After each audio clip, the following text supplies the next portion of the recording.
Hello there. What'll it be? Leave it to me. Yes, a job well done. Yes, a job well done. Yes, a job well done. Yes, a job well done. Good, it's a success. Leave it to me. Well, I've got Naomi to level 28. And because Memory Conch, the others have also leveled up a bit. You're always such a big help. Welcome back. Do you want to save? I'd choose. Take care now. I'd say I prefer binds over ailments. So, our Geffy it is.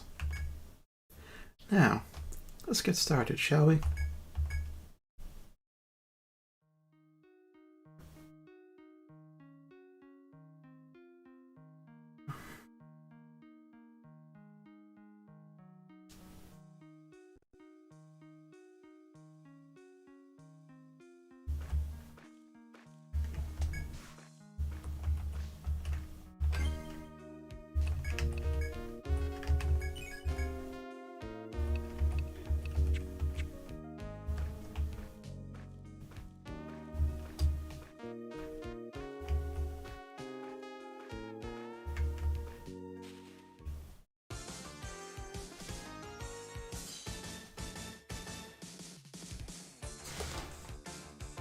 I don't know, I was just thinking maybe I hadn't taken a request or something, but no, I do indeed recall that we have. Alright. Oh, now auto battle. Okay, weak to fire, weak to volt. Alright.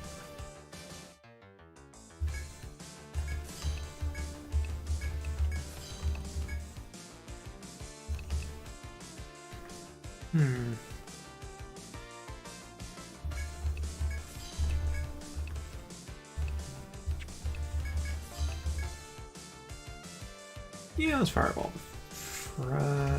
No, wait. Yeah, do it like that. So Argavi can target his own stuff, and otherwise the rest of us just work with Alyssa.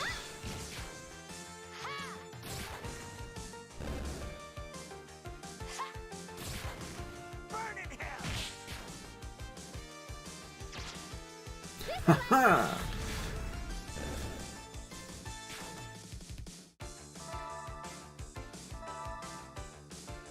Let's finish it.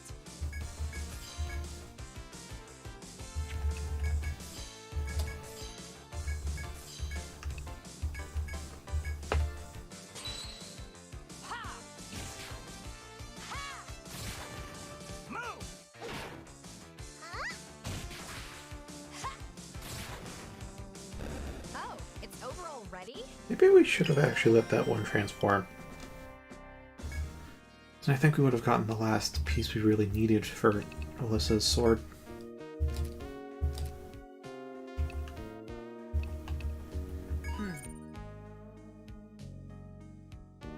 Remember with Arc Shot, formerly known as Drop Shot.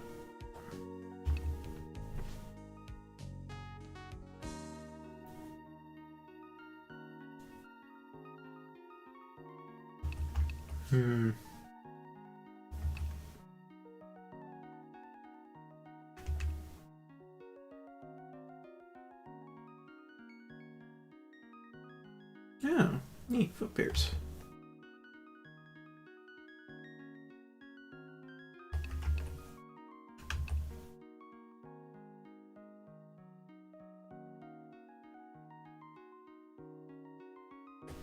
Salutations.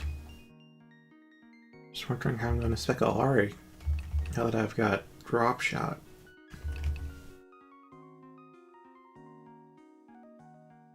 Wonder if healing up affects animal therapy.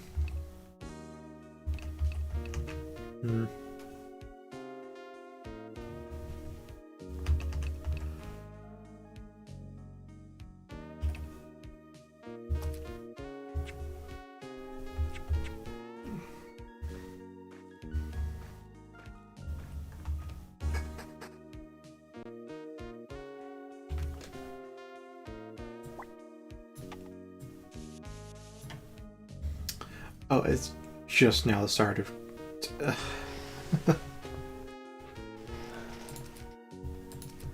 I'm gonna have to end up remapping this. Actually, no, I can see it. Yep. Alright, so what I see is right here in front of us. So, one of the mechanics that you may have forgotten for this stratum is that at night, things are normal. During the day, we have the blotches of sunlight, but we also have these toxic tiles. Basically, the fluids are normal at night, and they might not be that toxic, just traverse through, but like during the day, they just get sizzling hot, and the fumes are quite not good for health. So like going around at night, I'm just like, oh no, maybe I'll have to go through the day and remap everything to find out all the damage tiles. But no, I can see where they are. I mean, I can look up to get an idea of where the sun canopies are, but I really will have to go through during the day for those. Upon ascending the stairs onto a new floor, a vast open space is spread before you. The ground beneath your feet is damp, and a faint stench pierces your nostrils. The smell is awful, but nothing is currently stopping you from continuing your journey. Now then, it was pink if I recall correctly. So red was immediately detected, orange is maybe detected, yellow is path, gray is mechanic, purple is unused, blue is can see through but not pass through, and green is normal tile. So yes. Yeah, purple really will end up being unused. It's just, my first idea for purple is something that I later realized is the exact same as gray. I was going to use it as a special mechanic, but like, then I can use gray. So I already have the implicit understanding that the gray tile has its meaning changed depending on the stratum and or floor.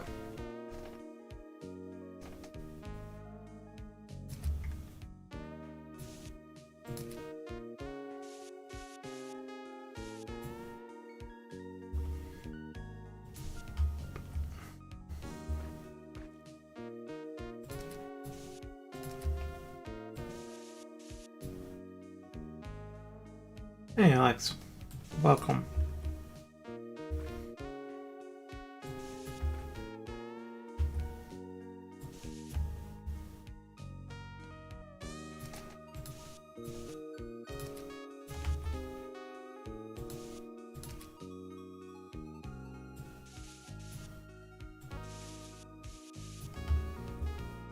Alright.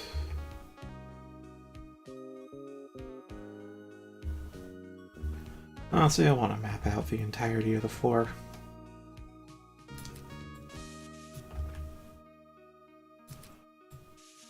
Ooh, that's interesting. Anyway, this floor is also why I'd want levitate. Which, I mean, I guess Naomi could learn, because there's no prereqs for it. 50 steps? It's not bad.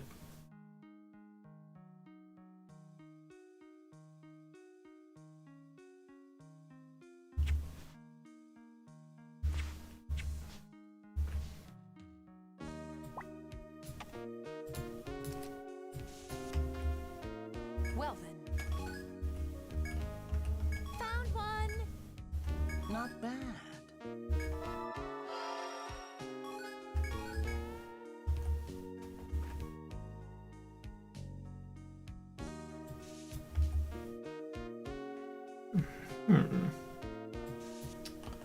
Loot has been spotted.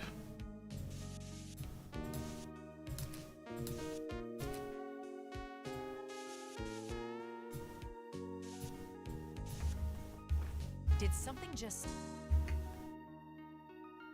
Oh, that's interesting.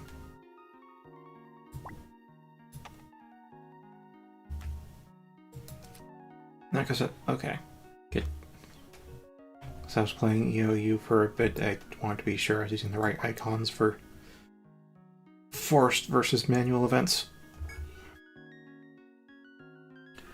While walking through an area that would most likely be toxic during the daytime, you discover what looks like a lone island and turn toward it. To take a break in this safe space, you see a crumbling corpse where the toxicity would be. What's left of the skeletal remains appears to have been clad in antique Celestian garments. It would take a while, but you could give this deceased individual a proper burial. Then again, it may be wiser to leave it. Deciding to perform a burial for the deceased, you begin digging a grave on the island.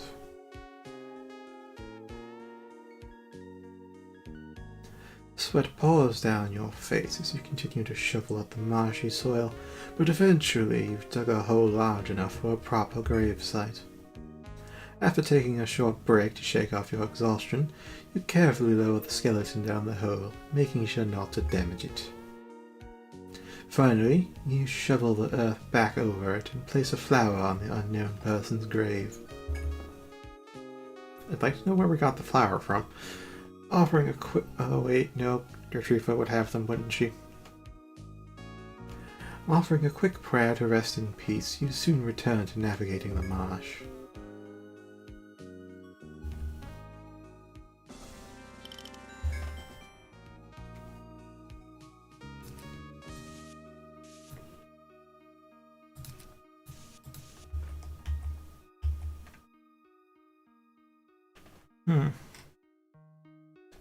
It's not marked as a toxic tile, so... Interesting.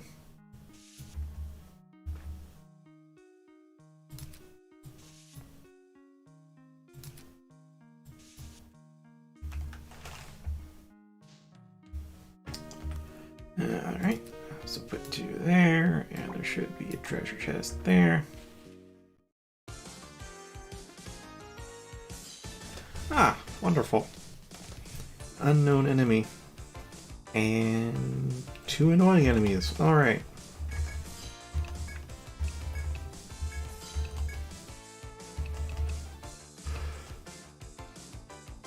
Maybe target arrow?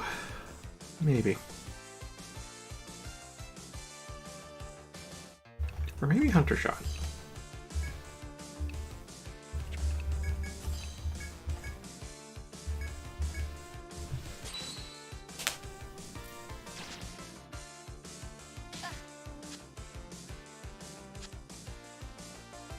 Unless it does keep getting hit with ailments.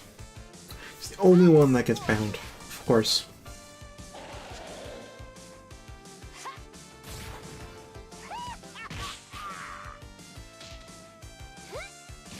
Alright, shouldn't be able to choke us anymore.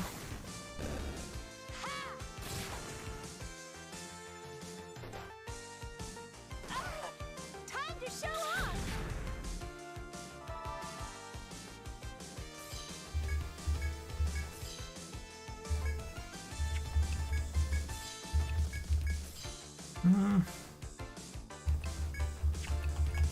Yeah, I'll handle healing.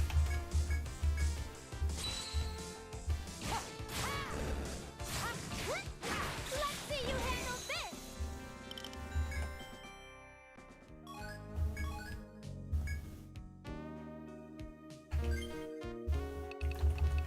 Alright, now that that's done. Much appreciated.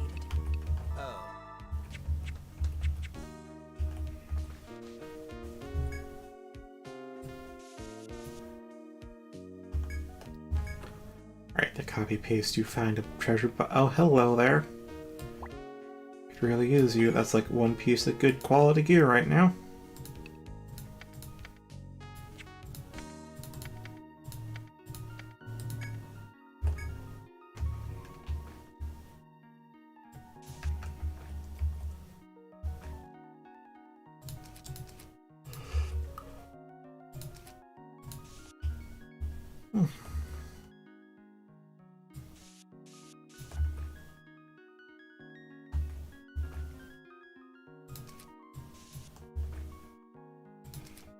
Alright, that should be this room then.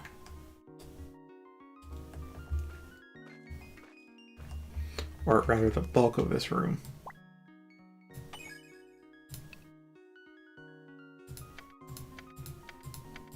Do we have an @ symbol?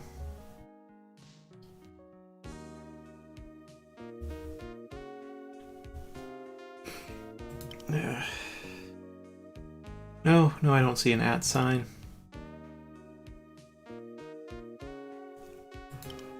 You should come back here during the day. I feel like there's a second part to this. Oh well.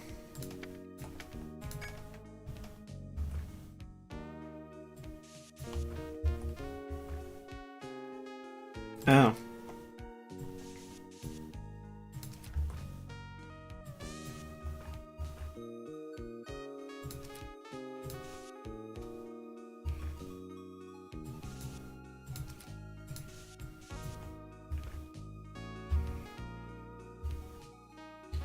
Alright, that fills out Fog of War.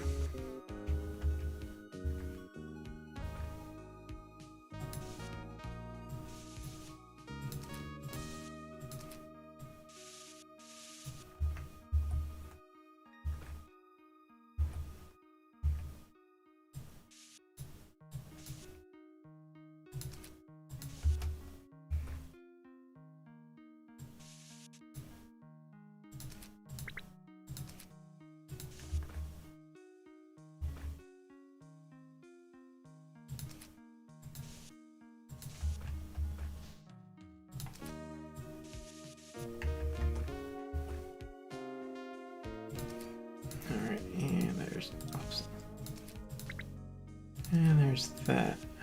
Oh, right! I totally forgot a couple streams ago, I'm supposed to go to floor 10, actually. Find the forest 10 for the final time. Well, we have a couple hours to do that, so, like, after this excursion, either I'll remember or forget again, and we'll go do that.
Oh, right. Creepy dogs. Wait a minute.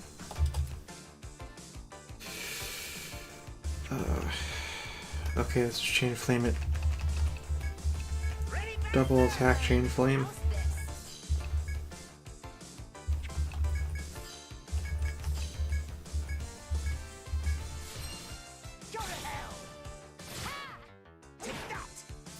Basically another maybe another mad dog?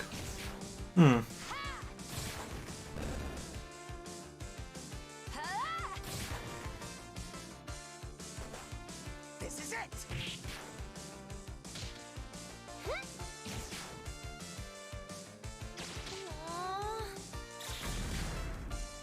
Sweet, now we still hit.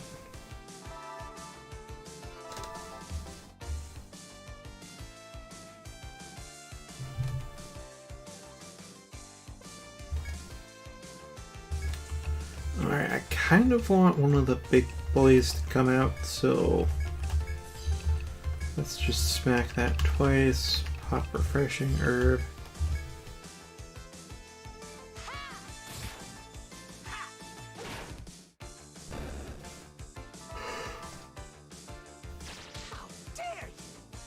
Yeah, how dare you? Let's finish it.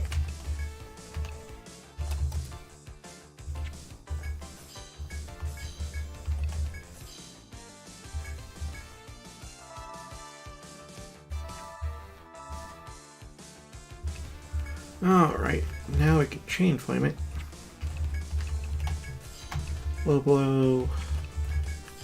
Just smack it as hard as you can.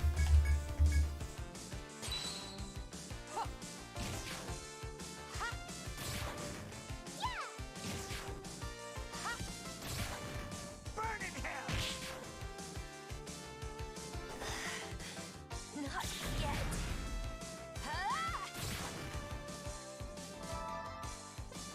Getting there.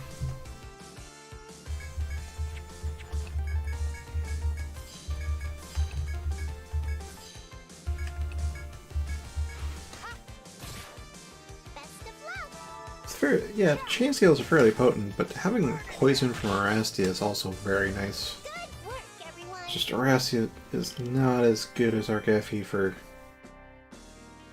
doing disables. Blacktail and Chronic. Yes! Alright, so I can get a list of sword +5 now.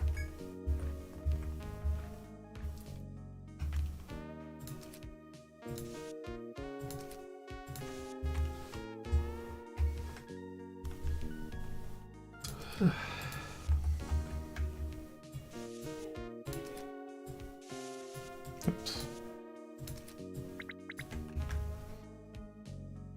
Must be more rare than I thought to make a mistake like that.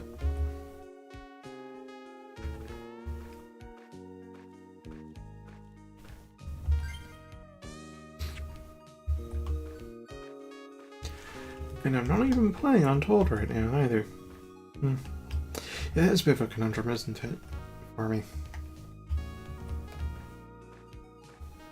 Like, this game is not terribly demanding of one's attention. Found one. Is there more? So either I'm doing too little and my brain's not getting stimulated enough at this late in my day, and therefore I end up yawning a lot out of fatigue, or I'm stimulated too much because I have to manage this game and the other game on my DS and the chat and other thoughts, and it's like, yeah.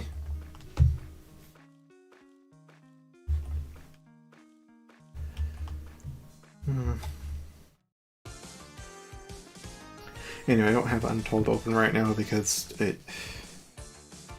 Story expert, or expert story. However the ordering should go. Getting to the point where Grimoire Stones are back, and like, sure, I have 99 Grimoire Stones. I have a lot of level 10 skills on stones. I can put them on anybody I like. The problem is who gets what skills.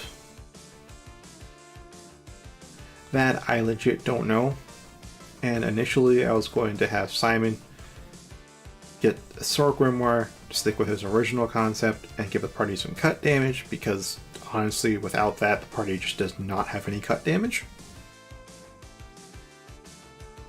I mean, Raccoona can wield a sword, but she doesn't have sword skills, so her cut damage is pretty weak.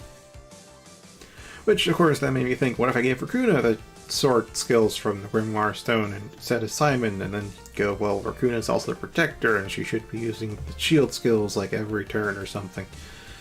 So, yeah, I think Simon will get... I'll probably just make like a Land Snatch Grimoire, basically. Got like a Raging Edge and Falcon Slash on it, maybe a Sword Mastery if I can find one. And something else. Probably slap it on Simon, ultimately.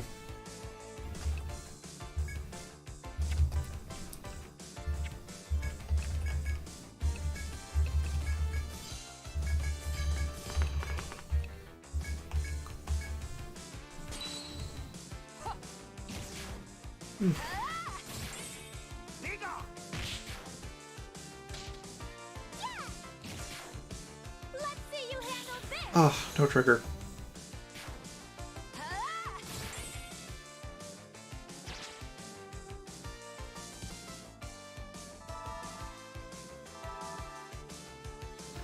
Is it weak to light? It is weak to light blind. Alright, that's good. That's good.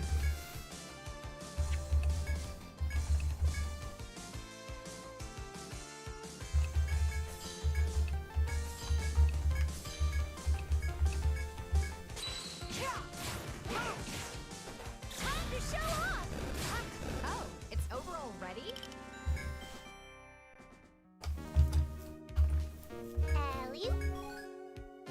poison tick's pretty strong from that one scythe skill, so I think Erasti is pretty good, solid.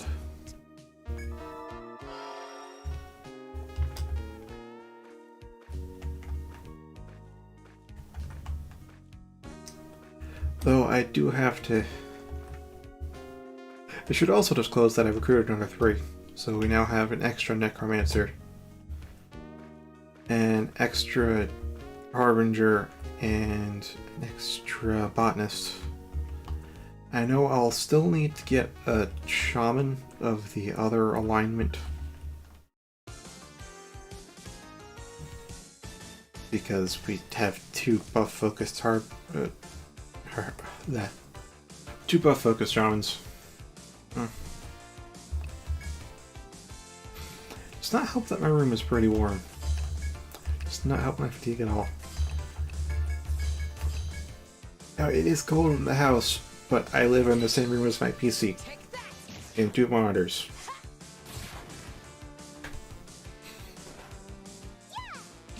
It is sweltering on a hot day. And drowsy level warm on a cold day. Give up. Oh, it's over already? This is unfortunate, but it is the way it is.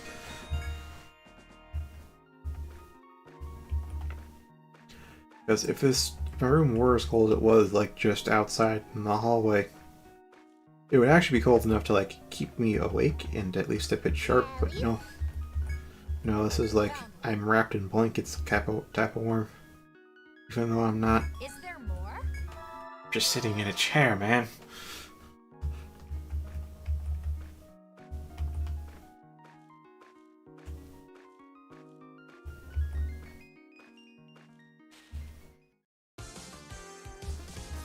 I hate these skulls. Got the defense debuff, and then they hit hard on top of that. Like, come on. And they're durable. Ugh, I think they only really appear on 411 though, which, like... They probably appear in later 4s, but I think they only commonly appear here, which I'm thankful for that. But, like, ugh. Please go away. Go away.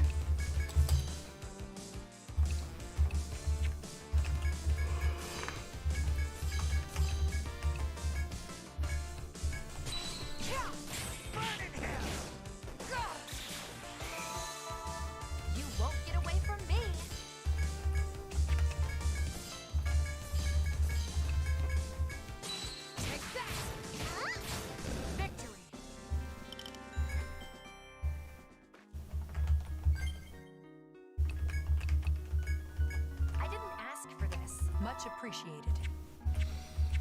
That's why you're a Jensen, Alyssa. That's why you're a Jensen.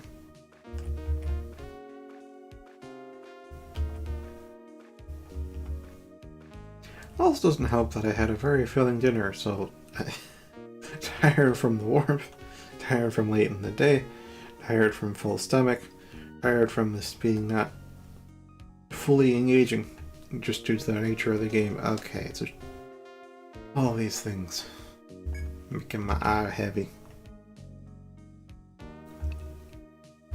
Now we have some time. Right before dawn. Is something there? And also, I don't want to, because we have to keep summoning Lowell, and that costs TP. No thank you. Let's minimize our returns back to town.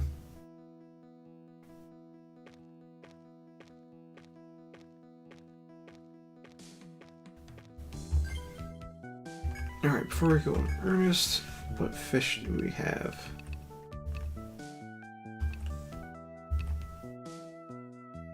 Damn what? Whatever is the matter, Alex?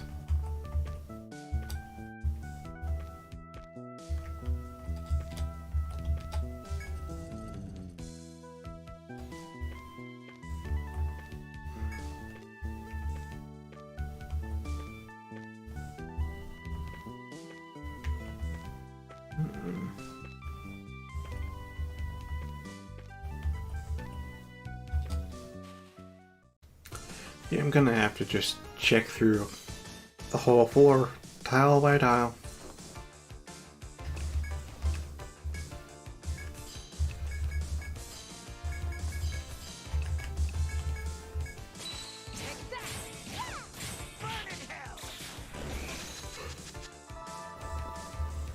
Last one.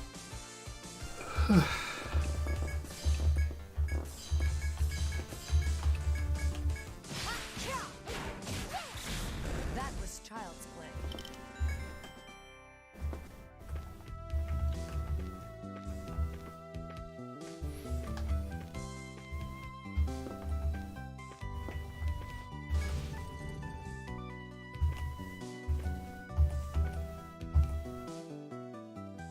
Alright. Well, have a good night, Alex. I'll be here tomorrow night.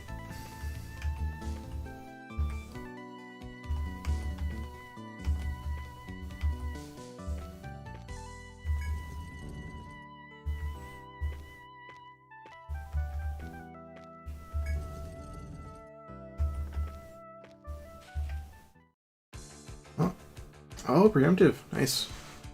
And this time, let's actually pop a mana heal. Right click here, syncing up.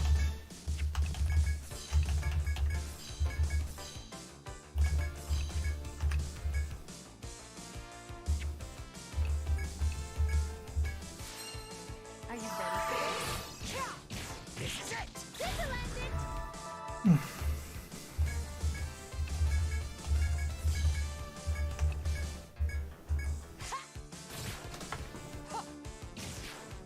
Now we have the fire lance.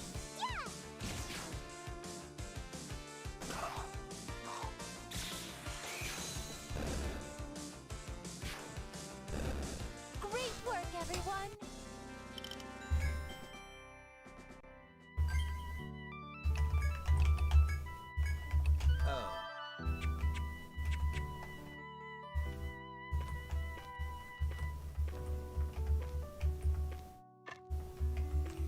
Nah, there's 7 AM. All right. Not bad.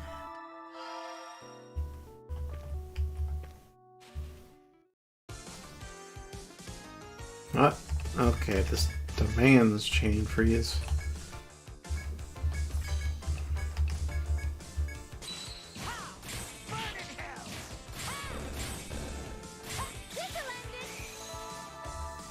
Down to you, but you weaklings.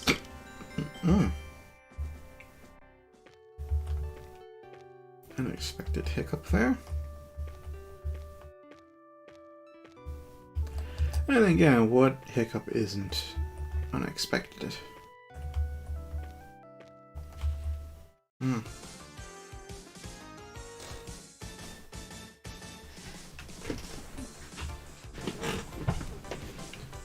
Alright.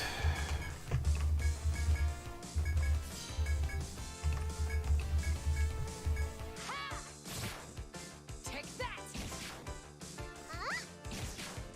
Burn in hell! Give up.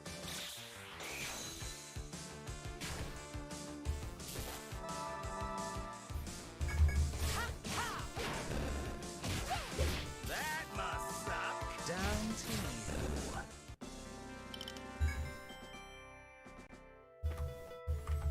Still no sign of that chicken.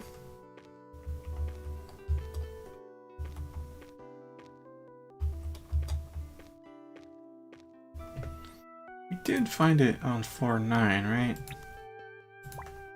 Yep, forest hen is marked.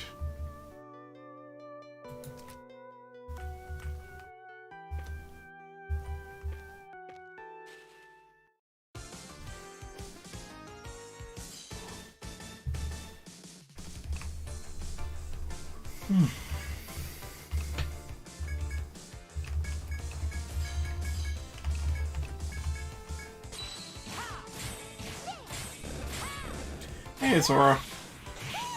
Well, welcome. We be looking for the forest hen. We have indeed gone up to floor 12. And then I remembered I never found the floor 10 encounter of the forest hen.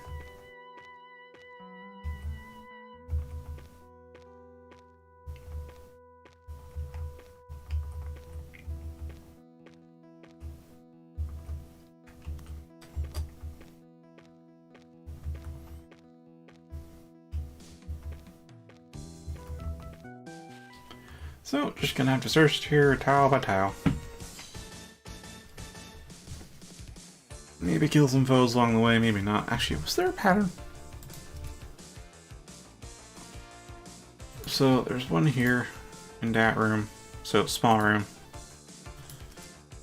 Here we have one there. It's a rather big room, but still kind of small if you count the blues as walls.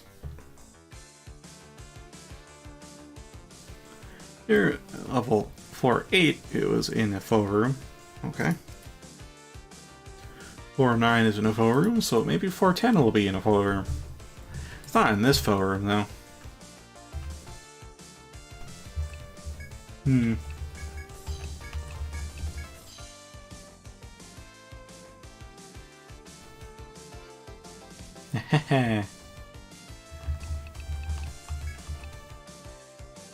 Well, luckily, I don't really have to fear a squirrel that much. Watch this. Fine. I'll hit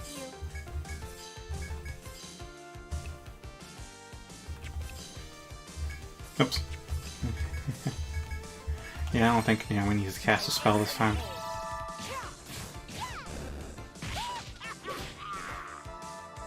Down to you. Can probably get away with just, yeah, doing this. Autos.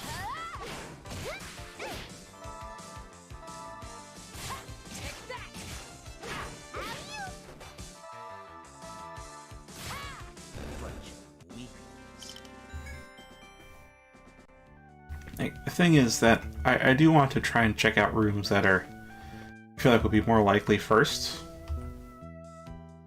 Never mind. This is exactly why. Never happens. But yeah, I was tempted to go and look in rooms that I thought it might be likely to appear in, but then realized that's kind of looking haphazardly. And so when I don't find it in those rooms, and then I have to remember which rooms I have been to, as opposed to doing it systematically, like I have been doing it, which is a bit slower, or at least feels a bit slower, but you're guaranteed to scour every tile. While treading along the rough mountain paths, you spot a stout bird by the side of the road. Looks like the same forest hen you saw a little while ago. It's still pecking around. The forest hen looks up at you and flaps its wings and happily approaches. Could it be that it remembers your faces? Maybe it would be nice to give it a fish. We present a fish to the forest hen. It clucks happily and swallows the fish whole. After choking down the fish, the chicken stays put and stares unblinkingly at you. Feeling awkward, you take a step backwards. The forest hen follows after you. It seems the forest hen likes you now. Once you return to town, you should probably find a safe place to leave this chicken. Maybe it's Janetta's Inn.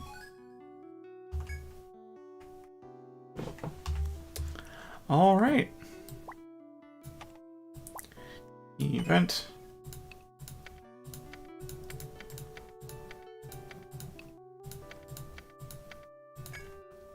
That's a lot of fish, and a lot of chasing just to get to, I guess, free egg?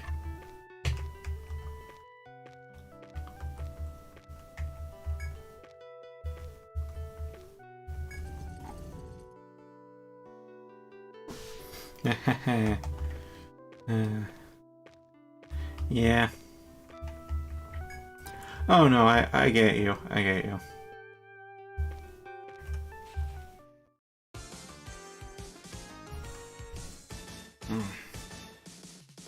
Especially in the second game. Oh man, the second game is where they introduced that squirrel. Oh my god.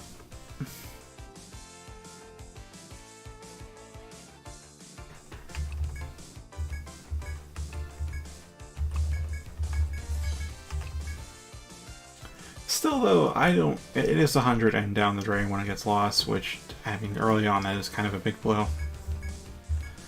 But overall, at least definitely in the past, I was very stingy with TP consumption, so we always had more than enough juice to get back to town. if I ever decided to actually go all out.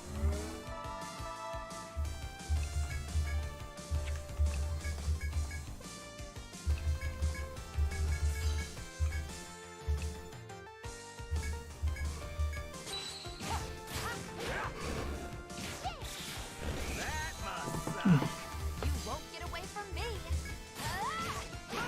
Oh, hi, Reese.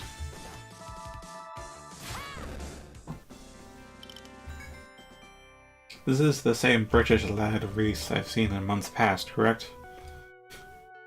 So you got a different username. Half different, anyways. They all have Reese in it.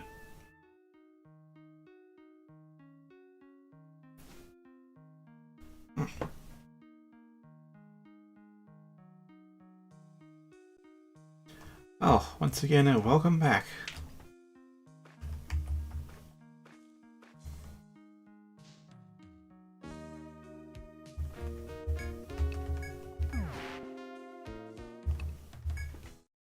Hey there, what are you selling?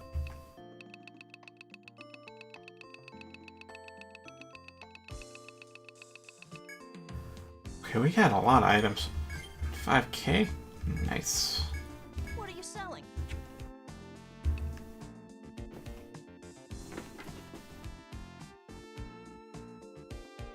Yeah, so the first time Reese popped in, I think it was midway, but I think kind of towards the end of my Okami playthrough. You're in a very different time zone, though. You just happen to... You happen to be a bit off in your sleep due to some rough times, so you were here for a while. Now that you got stuff in order, that's good, but also means you're generally asleep when I'm on. Because I think, if I remember correctly, it's like 2 or 3 a.m. where you are right now. I do remember where you said you are, but I'm not saying it in case you want to keep that private. Sorry, I know what country you're in. I don't think you ever said a town or county or anything.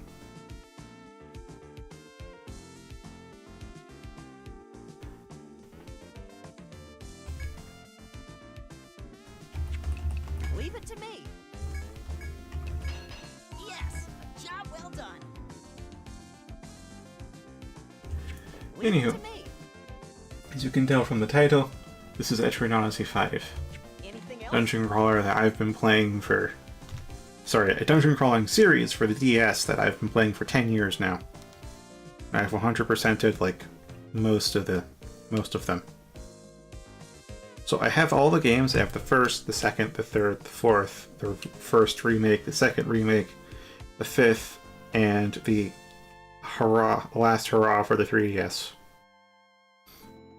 Which would be called Nexus, I suppose. So I have 100%ed the third, the fourth, the fifth, Nexus, just 4 of them. And it's like a 99.7% on the second remake. And I've gotten to at least the first credits in all of them, so yeah. Yeah, I've seen game. I have seen a lot of this.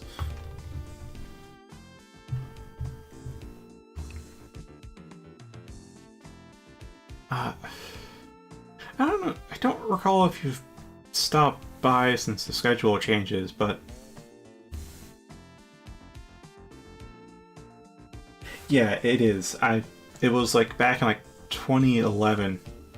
I was just at a local GameStop right after getting out of like some, was it midterms or finals? I know it was like, it's during midterms or finals back in like high school. I used to take the train to and from high school, so like I got out of class because it's like a half day when you're taking tests. And I have like an hour to wait until the train comes. I'm just like, let's go to a local GameStop, and I'm just browsing through. And I see Etrian Odyssey 3 like on the bottom shelf used for $20. I'm like, maybe it was new for $20. I know it was $20. I forget if it was used or new though. Best $20 I ever spent.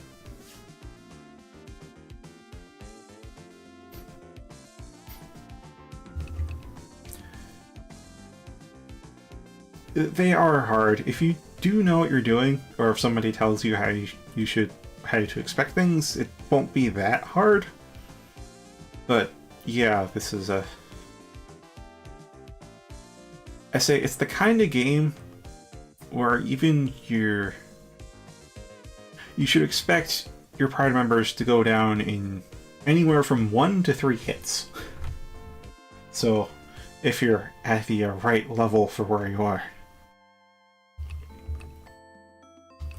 Most random encounters last like 1 to 3 turns, so given that there's blindsides and ambushes where, you know, either you or the enemy loses their first turn, especially in the older titles, that can very much mean you just get a game over, all thanks to RNG. Later titles, getting blindsided usually means you get put in a very bad position, but it's very, very rarely an instant game over. Leave it to me. Anywho, this being the 5th, so it's the latest in the mainline series, I guess. If you want to get started... oh, also I'm playing this on Citra. Citra! Because I actually have jailbroken one of my 2 3DSs. I jailbroke it and used it to actually rip the cartridge for EO5. And I'm playing on my own rip of it, which has all my DLC. Oh yeah, a lot. See, there's like a lot that I could cover because I'm so intimate with the series. And given you're coming in the middle of it, very much in the middle of it, there's a lot, like, I'm not quite sure where to start, is the problem. So I guess story-wise, like, alright, so even though there's like 5 entries that are numbered, they don't really have a continuous story to them. The plot's pretty minimal. Like, it's really just an excuse for you to go do the thing. So the gist of the story of every game then is there's some giant labyrinth, and there's rumors of treasure and wealth and fame to be earned in there, and glory. And you just want to get in on that. You just go to the town that's been built, that's sprung up around the labyrinth, as a fledgling explorer, make your guild, and you seek out fame, fortune, and glory. That's kind of it. Yeah, each game has their own little nuances and plot twists and stuff, but that's the gist of every single game. And true to that premises, you aren't special heroes. I mean, you'll learn that on the first floor when you lose half of your party to a single fucking dog. But yeah. Party of 5, highly recommended. You can go with a party of 1, of course, but I mean, unless you really know what you're doing, you're gonna get your ass kicked so damn hard. You can register up to 30 members. There's 10 classes? In 5, there's technically 20 classes.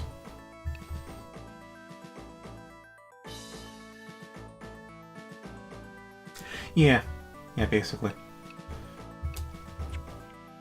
So I've currently got 20 out of 30 of the roster slots filled. Normally I fill up all 30, but that's over the course of the game.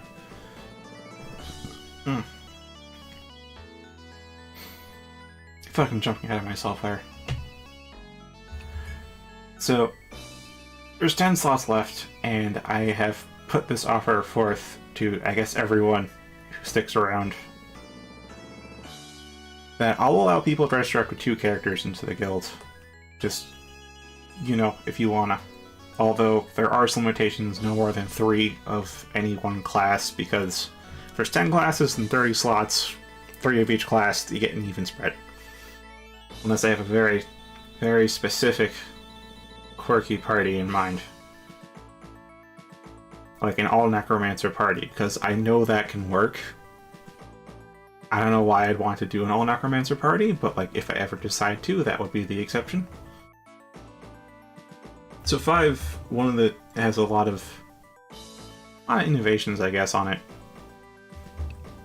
One being it has races now, so you just pick your class. In the old games, you pick your class and you pick their name. Sorry, you pick their class, their portrait, and their name.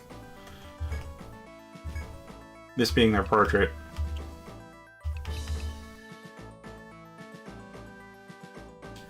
But with 5, you pick your class, your portrait, and your name, and that's your character. You can make up to 30 for your guild. And then assemble your party and go out into the labyrinth to go explore it. And then on the touch screen, you map it out on it via a grid, which I probably caught sight of, but I can't show you right now because we're in register. In 5, we now have races, which have different base stats. And then there are racial specific classes, although pretty early on in the game those restrictions get lifted. So you will have to like make an Earthling Harbinger. You can't make a Celestial Harbinger out of the gate, but you can make like a Celestial Warlock and then just immediately reclass them at level 1 into a Harbinger. So that kind of gets bypassed. And on top of that, there's DLC for extra portraits, which I have all of, which any class can use. And again, aside from the races, they also added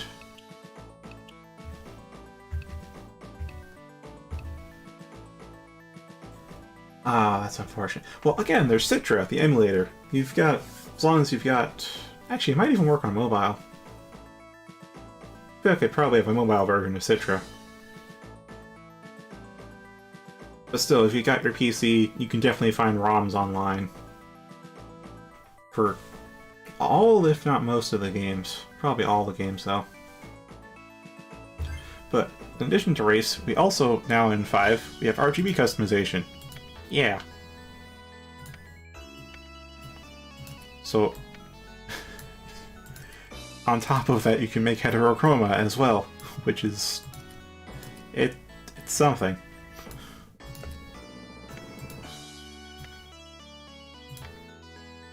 And as well as some voices, too. So you choose all that, and then you go to name entry, and then you're registered. And that's the new stuff added in 5.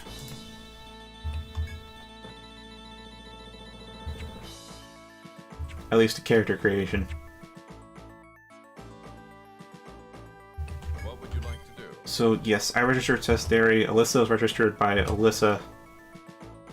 Zemo's my own, Castari's my own, Femo's my own, Argefi's my own. This is Restia. Lorraine was registered by Nerva. Naomi was also registered by Alyssa. And Alaru was registered by Sobit. Ardentia was registered by Nerva. And Honest was registered by Alex, who had to leave earlier.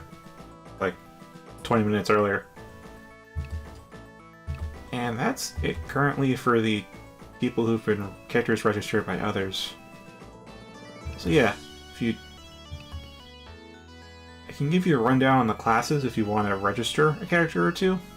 No guarantees I'll use them because in the past I've done what I call a recruitment run, where I make 0 characters in the guild and have other people register. And you end up with such a gosh darn lopsided roster. It's basically like, it's like playing a randomizer run.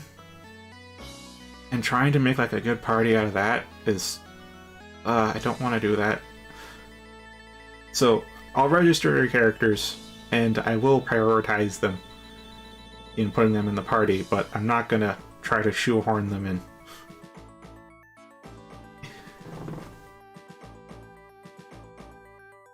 I mean, I was just picking random colors so you can actually see what I'm talking about more clearly. Because normally it's more subtle stuff. As you can see, I don't really do much in the way of too outlandish.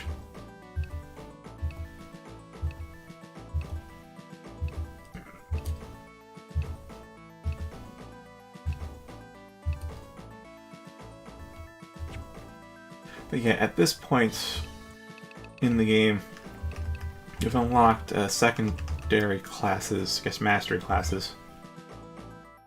I forgot to... Okay, Good point then. Alright, so here. So, time has come. Yep. So Necromancer can then pick to be either Spirit Evoker or Spirit Broker. I think it was Spirit Broker. And then, of course, with these secondary class, you now get to pick your title for it, so you get to name the classes ultimately. So, yeah, this might take a while.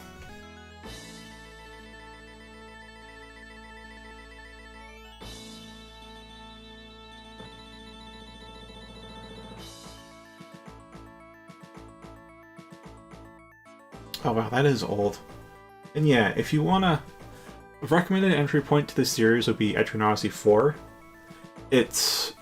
Alright, so Labyrinth-wise, I guess I should explain the key differences and why 4 is a good entry point. The key difference that you should keep in mind is that all the games, except for 4, have just one giant labyrinth, so it's like you go from floor 1 to 5 to 10 to whatever, it's all one big tower, or... Well, it goes up or down in some games, but it's all one giant thing. In 4, though, it's like there's an overworld to explore, so you find the labyrinth piecemeal. They're like call them mazes because they're smaller.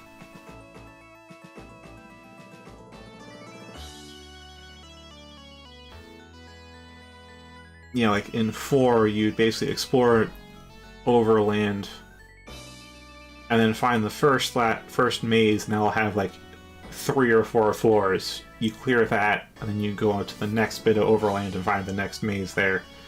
As opposed to how it usually is, where you just have the town and the entire labyrinth. That's the key difference, but they do it differently. As for why it's the best entry point, it's because the classes are all fairly self-contained and self-sufficient. So, the classes are all pretty straightforward, too.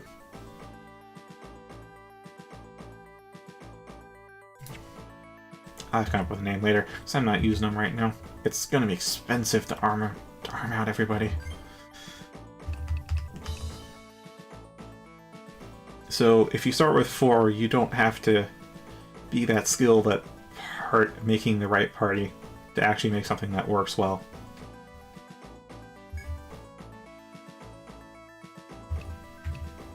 I can tell you, they have some good skill trees in these games.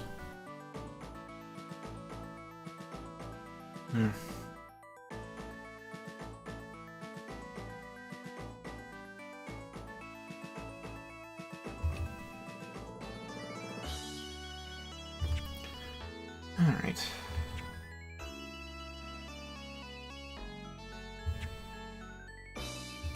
Don't let the labyrinth claim you. Actually, can Hey there. we should be able to afford some armor, right?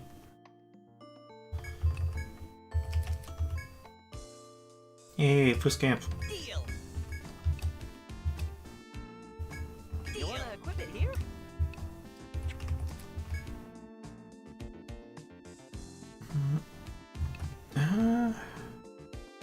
Yeah, I'll get... How the hell do you even pronounce that? Deal.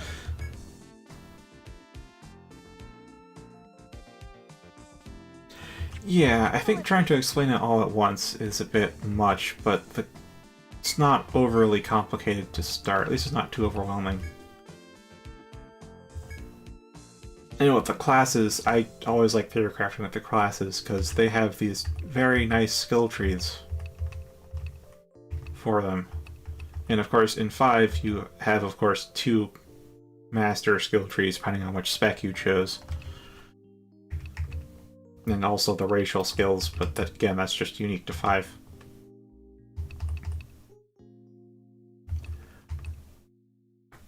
I'd say 5 has the best design classes, because it feels like almost no matter what you pick, you can always synergize it with anything else. Like, if you really know what to look... maybe it's just if you're experienced enough, then you can really make anything work in 5. Which is great. Because I know in the earlier titles, you kind of really struggle if you don't make the right party.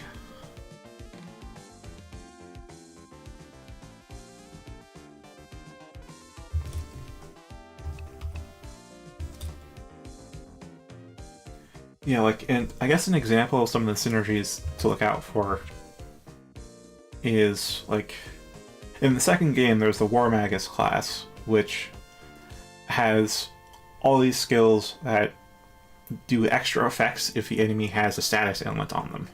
Like, it deals more damage, or it also inflicts a bind, or it also heals somebody, or whatever. But again, it only works if the enemy has a status element, and War Magus has a skill to apply status elements, and only one skill. And it's a pretty crap skill. Like, it randomly chooses an ailment, and then tries to inflict it with a kinda low base infliction rate. So good luck getting a status ailment that way.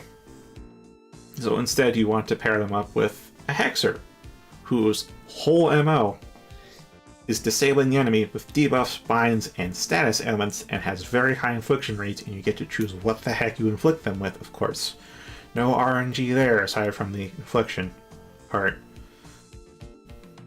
So of course you can pair the two together. And your War Magus gets to see their full potential. And your Hexer, of course, doesn't have any offensive skills, so like they're really just support and disabling.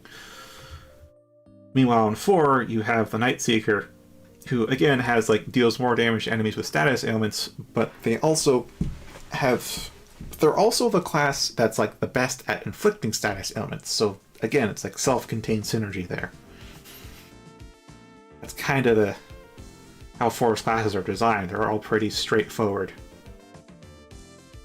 and not too interdependent. So that way, as long as you have an idea of like this is what this class is supposed to do, then you don't have to worry too much about like who they're paired with. And why 5, I'd say, is the best class is it doesn't matter who you pair them with, they will always have a synergy. And that's why I definitely find fun in this game. Definitely one of my favorites. I don't know if it's a better or equal starting point to 4, though.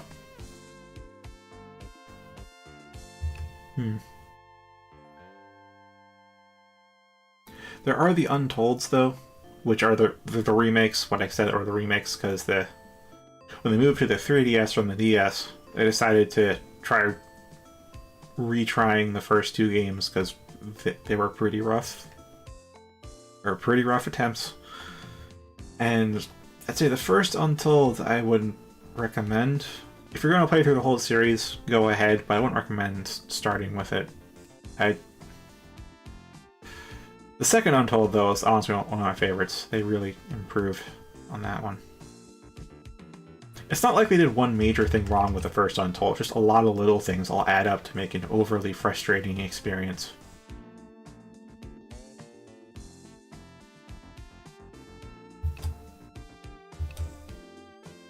Alright, anything else armor-wise? Oh, right, we have 2.5k. Okay, never mind. Let's just sell the armor and go back into Labyrinth. Anything else? You're always such a big help.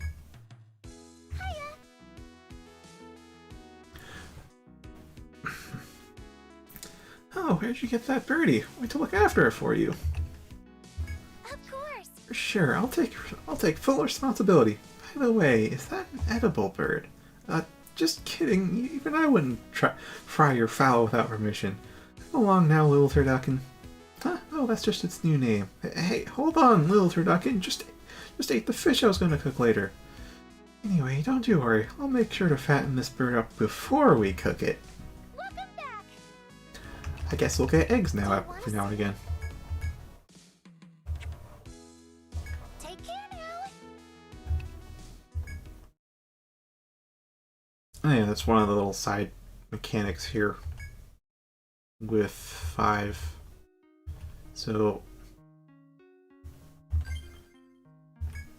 we have food, provisions, and we can stop by campfires in the labyrinth to like cook some meals with that and carry them, like boiled crawfish or grilled apples or egg in the basket, honey yogurt, and use these to restore our HP and TP, or use consumables as well, like Medica and Amrita. So yeah, find some animals in the labyrinth, you get them to follow you back to town, and now the innkeeper will take care of them, and every few days you'll get some ingredients.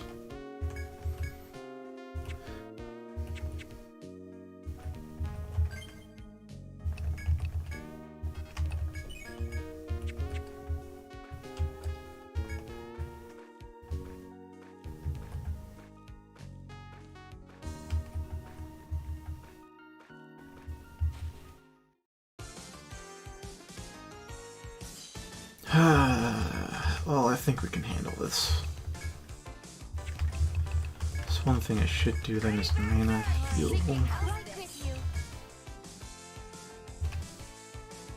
you. Should I try to arm bind the archer or head bind the floating skull? Oh yeah, binds. Okay, so in this whole game series, I know in like your standard RPG you use poison and it does like 9 damage when your normal attacks do like 50 or 100.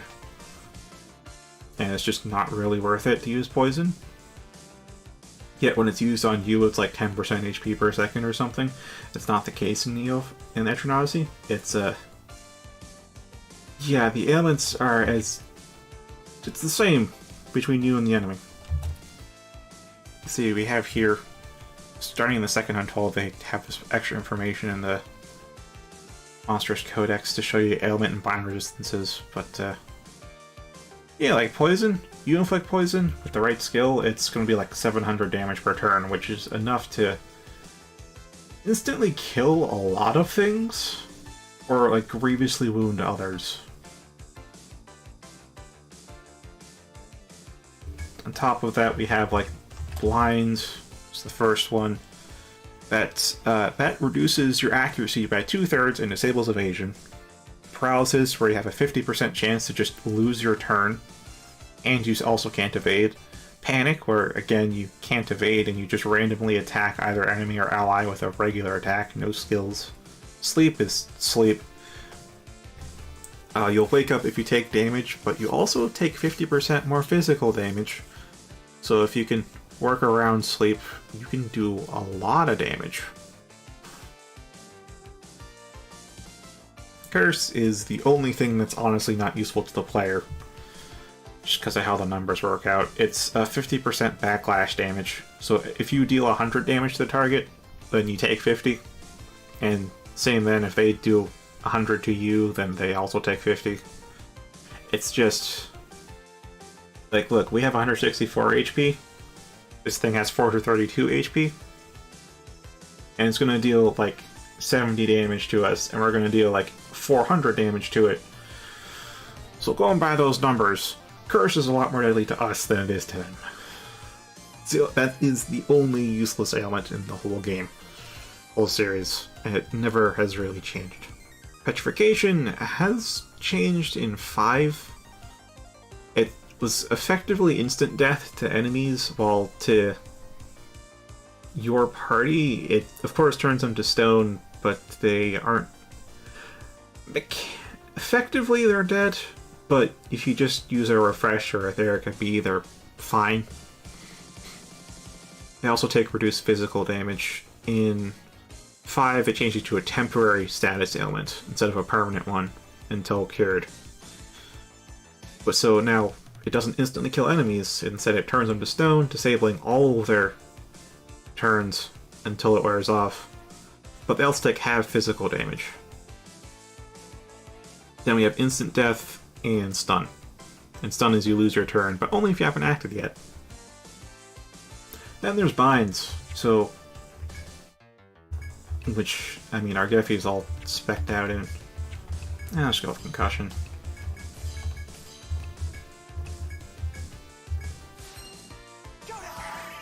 So, with binds, every skill in the game uses a body part. Whether it be the head, the arms, or the legs. And if that body part, that corresponding body part, is bound, you cannot use that skill. Time to show off.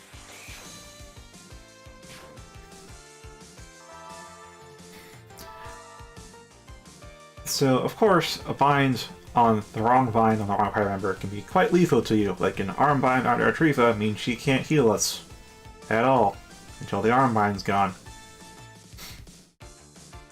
But at the same time, we get an arm bind on that archer and it can't shoot arrows at us until the arm bind's gone. And guess what? Bosses are not immune to anything. I mean, it makes sense. If it makes sense, they could be immune to like 1 or 2 ailments, but they aren't immune to the whole thing. They don't just go, no, you can't inflict ailments because it'll make it easy. No, they let you. They might make it hard, but they let you. You can fully bind bosses, get all their body parts bound, and they can't do anything. You just lay the smack down on them.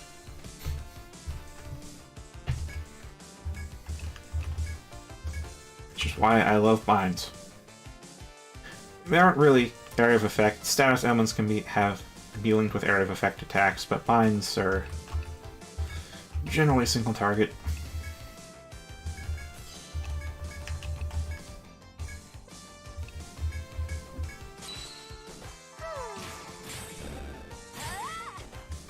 Oh, okay. Great work, everyone. There goes Alyssa.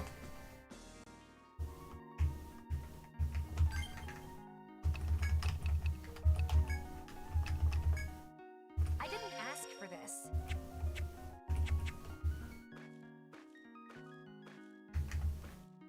Oh yeah, it is daytime. We can actually... Oh, they don't have to deal with a talk. Okay.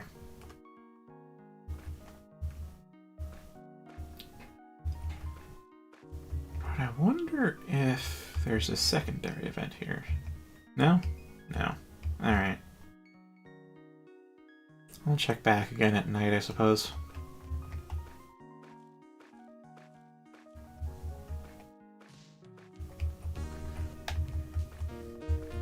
So yeah, again, like with the classes, the mapping tools also vary by game.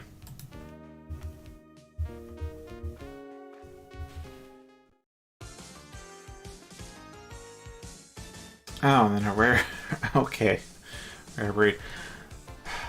Rare breeds are kind of simple.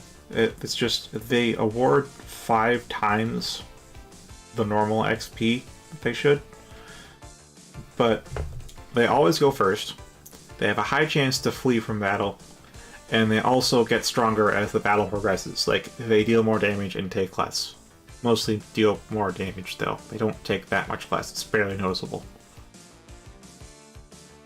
So yeah, most rare breeds will flee by like turn 2. But if you get into a long battle, the power creep is going to be noticeable. And of course, if you can beat them, that's great. They're like a great way to get XP, but yeah, it's a high risk, high reward type thing.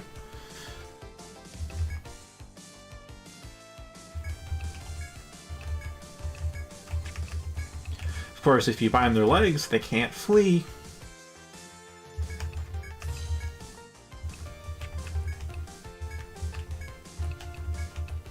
Actually, I'm just assuming it's weak to fire. It is weak to fire. And weak to cut. Okay.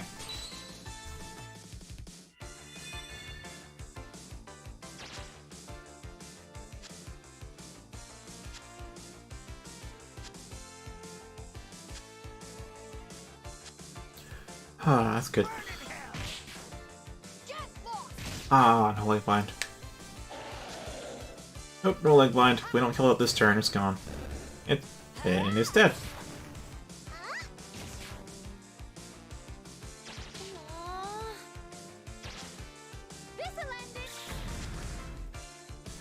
And there's blind. Okay.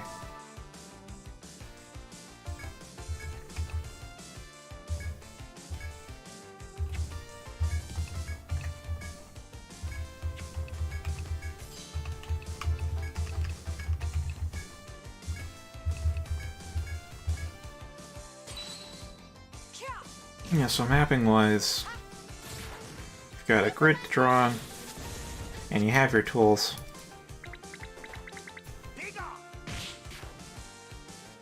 So, at least here on 5, we've got 8 tile colors to work with. Got a green, a blue, purple.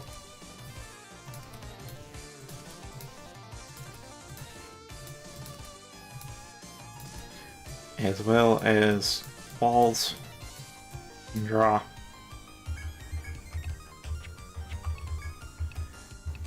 I wasn't paying attention. I'm guessing the lightning missed because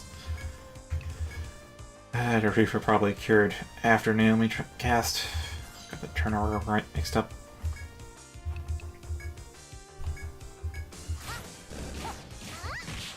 I can still keep going. Alright, so if those basic mapping tools, then we have icons. There's a fair few icons. Things like doors, stairs up, stairs down. Not that yet. Treasure chest. Big bad evil monster. Tick point, chop point, mine points, shortcuts. Fishing. Actually, honestly, none of these are really labeled, so you can use whatever the heck you want, wherever you want. The game doesn't really care what icons you use.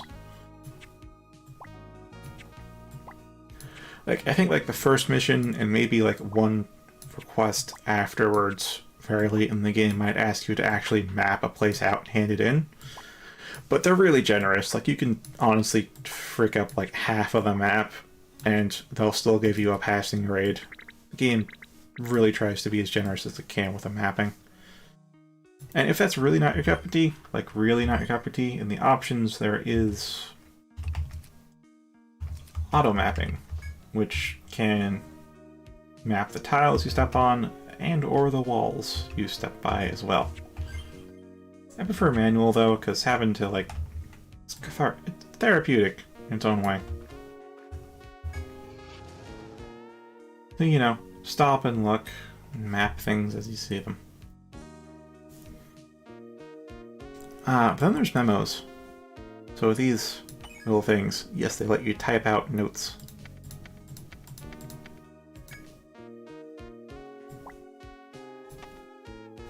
Of course, you can put the notes on whatever you want.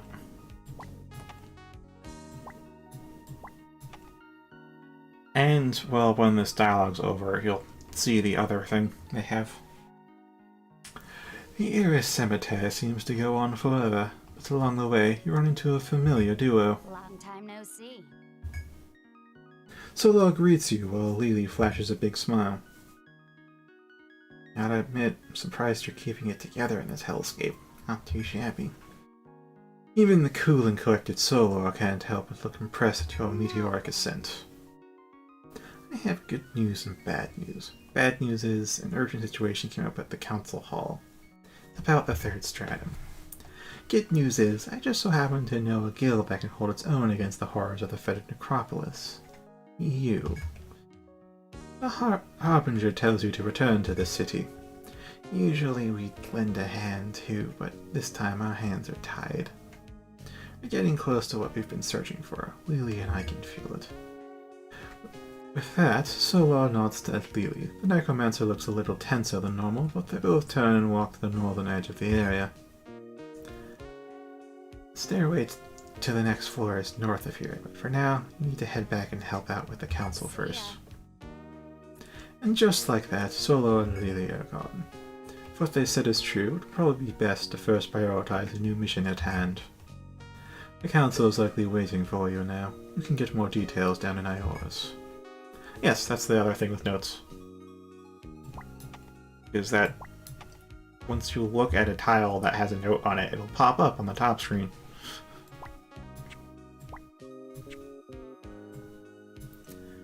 And then additionally, there's also auto mapping. Sorry, auto blocking.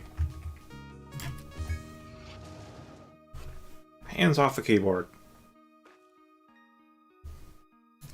And it's a bit more nuanced than that. But that's just a basic demonstration of the auto walking tools.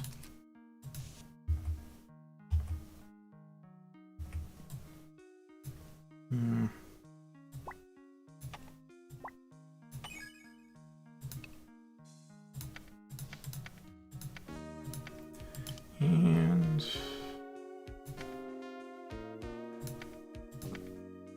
did I have a space in the past floors?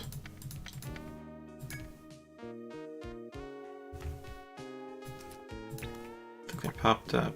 Yep. I flipped it. Alright.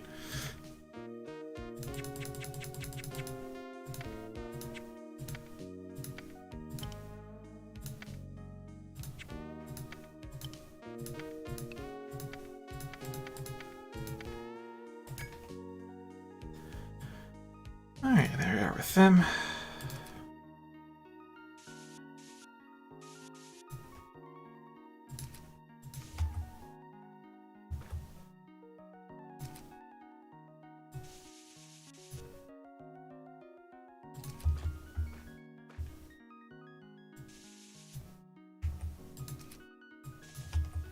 Is that?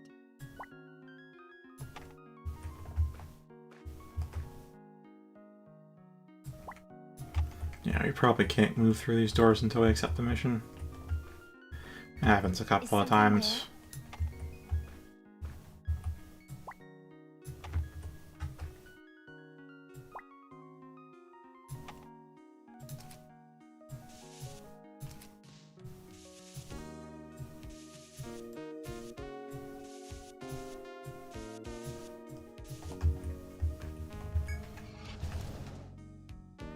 Alright, that should be that.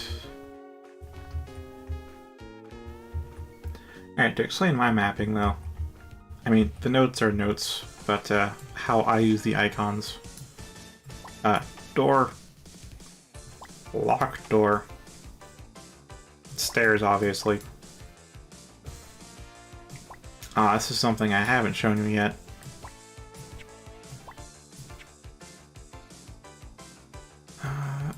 This I use for events. This I use for auto triggering events. Like, as soon as you step on the tile, the event just triggers. As opposed to this one, which is if you have to step on the tile and then press A. This one for an event, I don't know what the right outcome for is. This is for a renewable healing point. Like, if you find say like a stream, a labyrinth, you can drink from it once per day. Get some TP or HP back, yeah, that's what I use that for. Campfire, obviously, for cooking. And then we have the different tile colors. So I use green for normal tile, blue for a tile you can look over but not go over, like say a chasm or a body of water. I don't know what I'm going to use purple for, that's currently unused. Gray is for mechanic. Yellow is... Okay, so there's foes, and they're called foes. They're basically wandering bosses. They appear on they're spread across all the floors. Obviously, they're wandering bosses. Do not tangle with them. When the game says don't try fighting them, they mean it. The game will not stop you from fighting them. They're not going to step in and say, if you try to fight them, the game's not going to stop you once or twice and then let you do it. No, the game will not stop you at all. They'll just say, hey, here's a powerful monster. You should probably try avoiding it. And that's it. It's hands off. You go fight it, your funeral. Anyway, I use yellow for marking their paths. Orange for line of sight. And since they wander around, it's more so like, if you stand here, you may get detected. There's a risk of it. Red for if you step here, you are detected. No way to avoid detection if you step on that.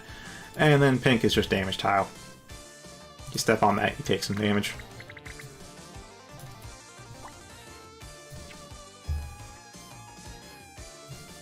But yeah, the gray is just for mechanic, so like here it will be sunlight, because some undead are instantly burned in sunlight, so you know, standing in there is good. But on floor 8, there are these stone pillars. So the gray is like, the stone pillar would be here. And so the gray indicates which way you can push it to fall. Meanwhile, in the first floors, it's basically a bunch of, columns that block you, but they've got switches, so, like, this is where all the columns are. Varies by floor what the gray tile really means, but it's basically whatever special mechanic this is on that floor, that's what it's indicating. Purple is probably going to be used for the same thing, but, like, that needs, like, 2 mechanics per floor.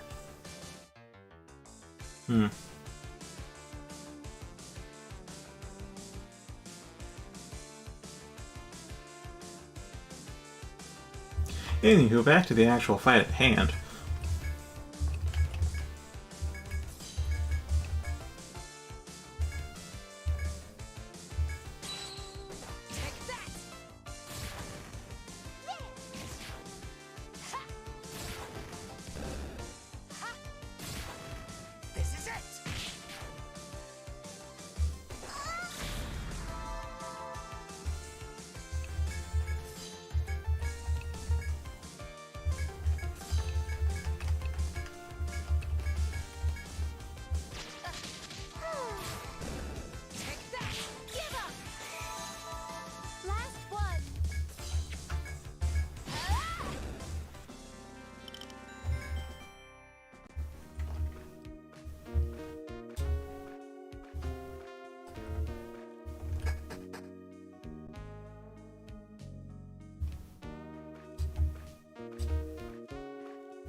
Oh, these fuckers. Alright, let's see. Chain freeze, right? Yep, chain freeze, leg bind. This is why our Geffy's here.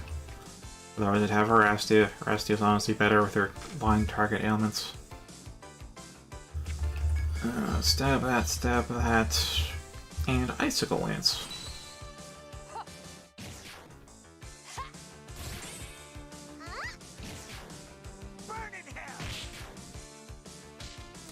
Get the leg blend. Time to show off.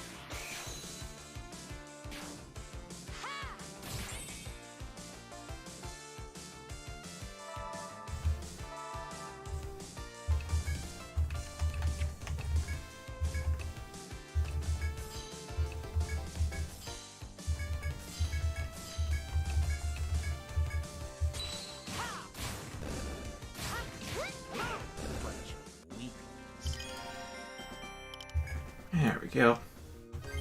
Level 32.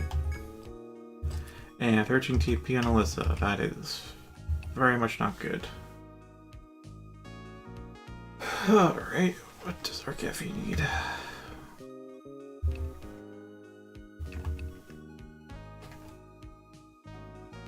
Oh yeah, actually double punch.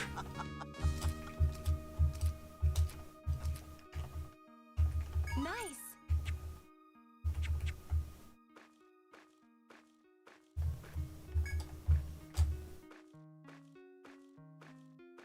Is that?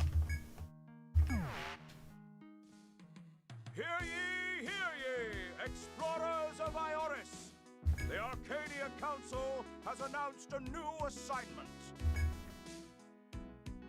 Only experienced guilds acknowledged by the council may accept this most harrowing quest. For more details, please visit Council Hall. Welcome back. Have a nice nap.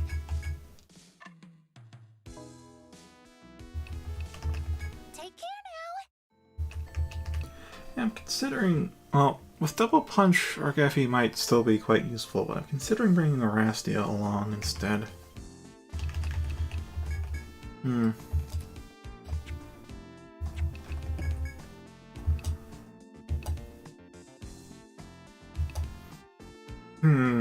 It's like I want to have a bit more damage and crowd control.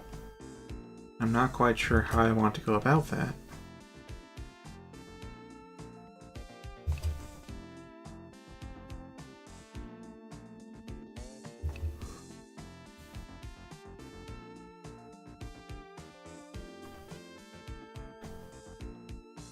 Maybe Alari for Ardentia?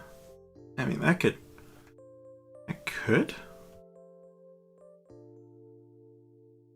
No,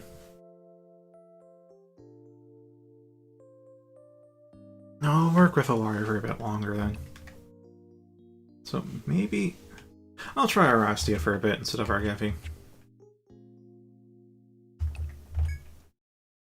For now. Hello. Etrian, if you're here, I must assume you've heard about the new mission, right? This mission will prove difficult, something only expert adventurers should undertake. I think your guild is the only one qualified to handle this, though. That's why I'm offering the mission to you.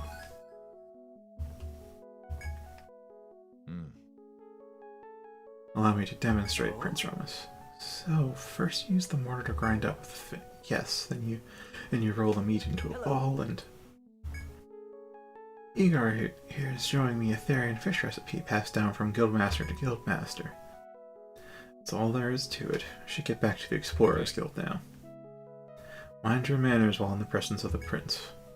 Please, try some. Etrian, would you care to try some of this fresh fish ball soup with me? Here you go, one for each of you. It's a traditional dish served in Etrian's capital city. While skeleton fish from the third stratum don't have much meat on them, there's still enough to make delicious fish balls. Here you go. It's hot though, so be careful. That looks good, doesn't it? Look at you scarfing them down. Guess that means they taste good. Fish ball soup is a soup that uses 2 types of fish ground into fish balls. Used an earthen pot like this one I had shipped from the mountain city.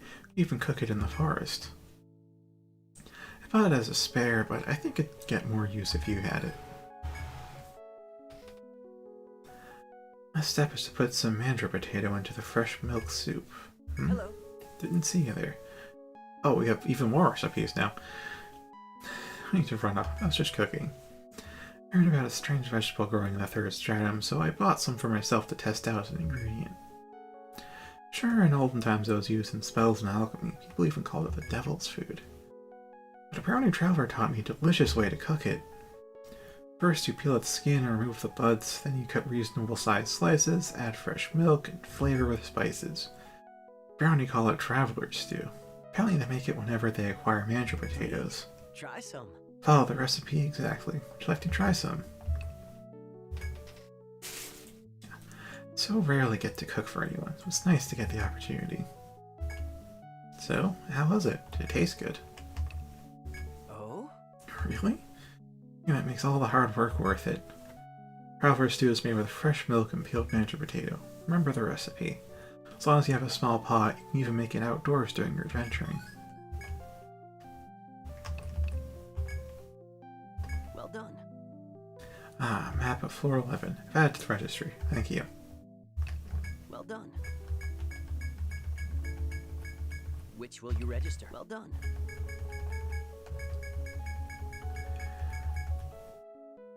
I think it was in the first 3 games, the item compendium and monsters codex were only available at the government building. So if you wanted to look up a monster's information, you had to go to City Hall to look it up. But from 4 onwards, they basically let you keep a copy of it with you. So as you saw in combat, you can just kind of hit the R button while highlighting an enemy and you'll bring up all its info.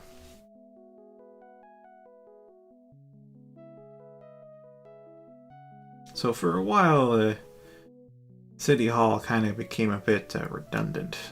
I mean, it still, of course, gives you missions, You'll accept this? which is your main quest. But like beyond that, it didn't really have a function.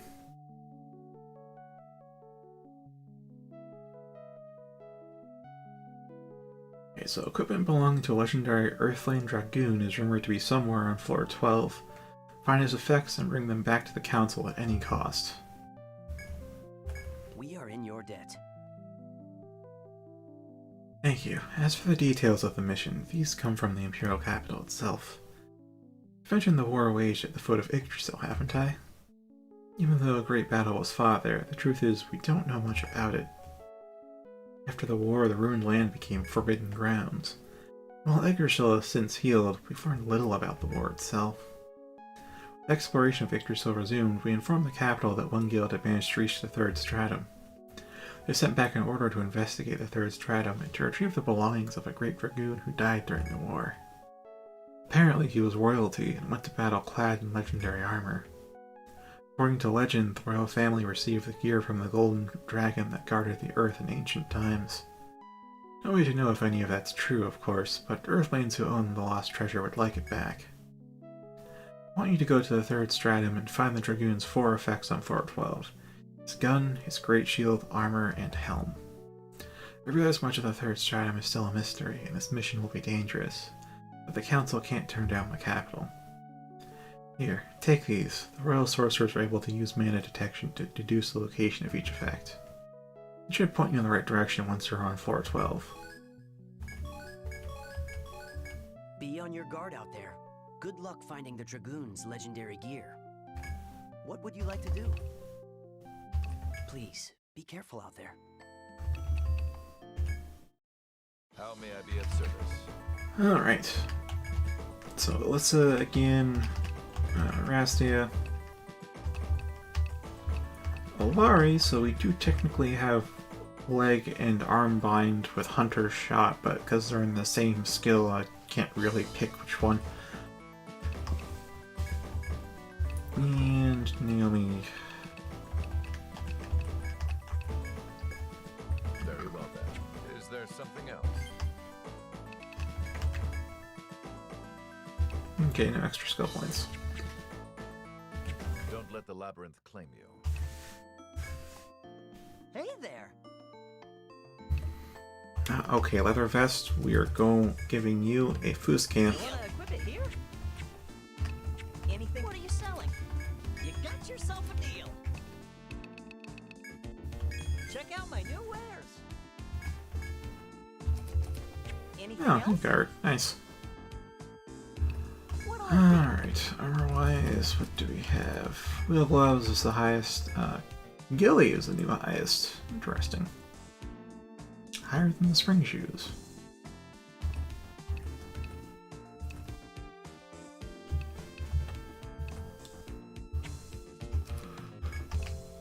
The Almighty, though, is like freaking 10k. Ugh.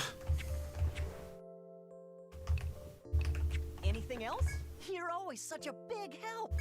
Well, maybe. Of course. I'll be glad to look after that for you. There's a chance we have an Almighty ring. We have the Miraculous and the Allsight. No, we don't have it. Alright. Do you want to save? Take care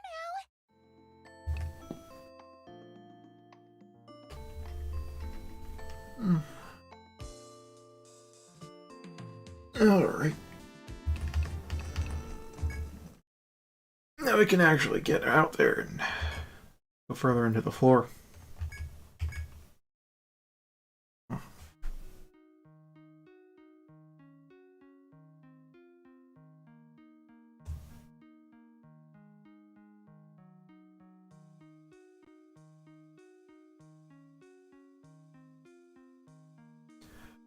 Upon reaching the wide open chamber to the northwest of floor 12, you stop and pull out your copy of the directions to the Dragoon's gear.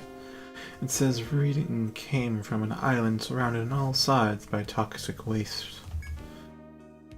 You now need to find the island in question where the hero's effects supposedly remain. I do believe I know what's up with that.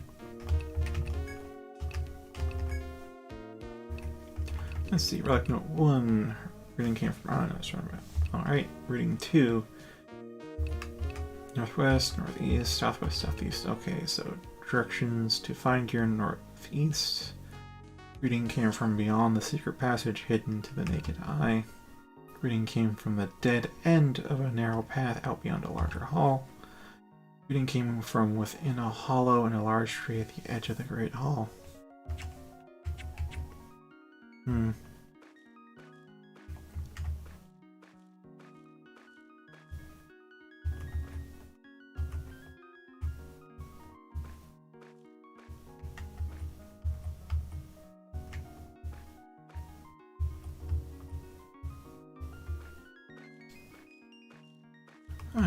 I can think of...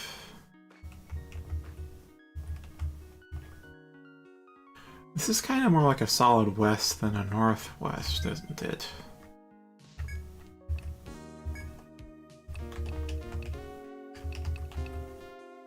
Yeah, northwest. Islands from all sides of toxic waste.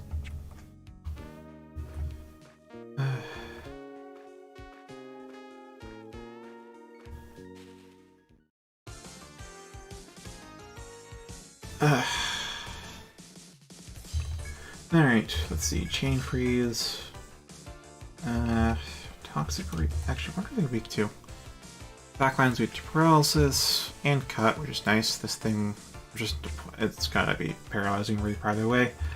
Okay. I'll go first. Fine. How's this?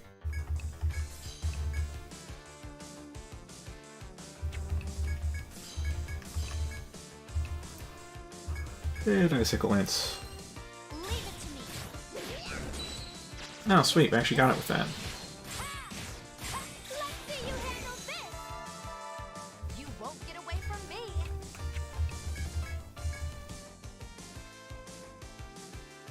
Nah, I don't think I'll bother with that. Instead, Fireball. Here we go. Let's not use more TP than necessary.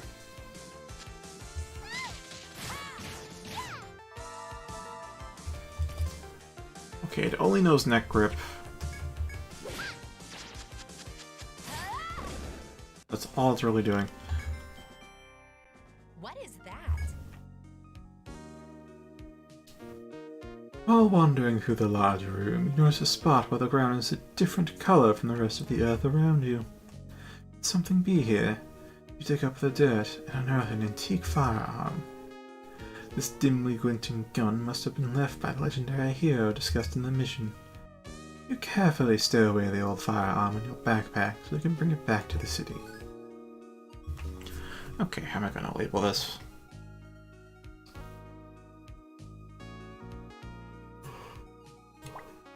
Not that. Maybe this.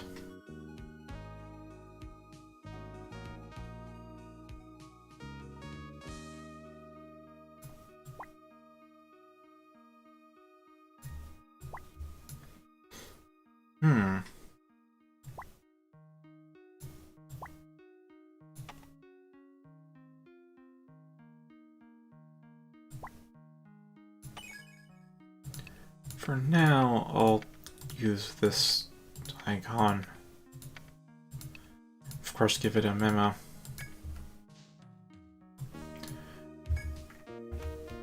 First, I need to ensure there's some consistency.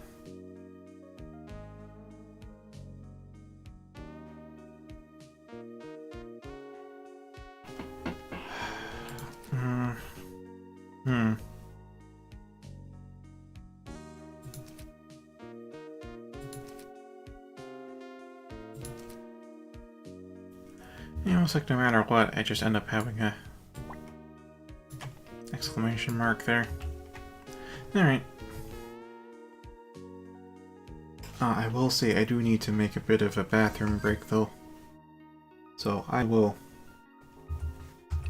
BRB.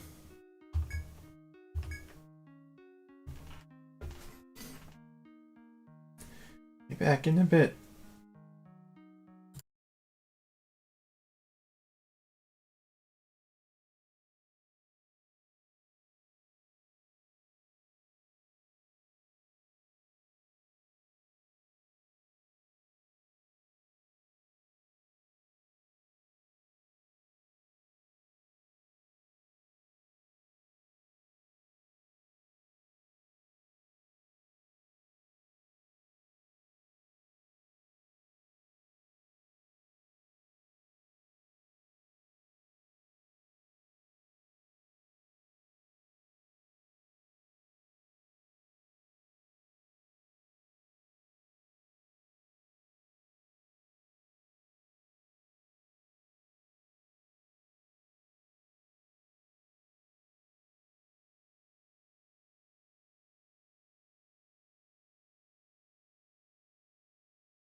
back. A bit more awake. In part because it's chilly. In part because I've been talking a lot. In part because I got to move. Alright.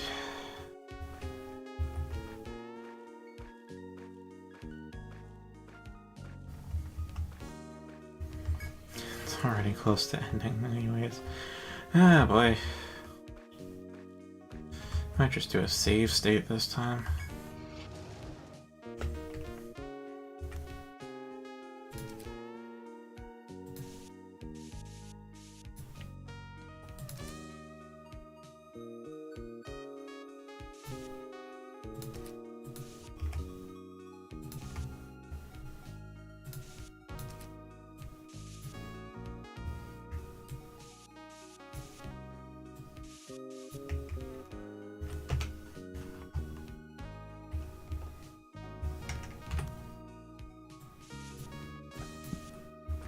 Wonder what that is. Alright. When you open the door, you find a relatively dry place that seems suitable for taking a rest. Just as you take a breather, a figure suddenly appears and speaks to you. This explorer is called Ashley, the Agatha Fisty, and navigating this floor with the Nachos Guild. Agatha Fisty? Uh-huh.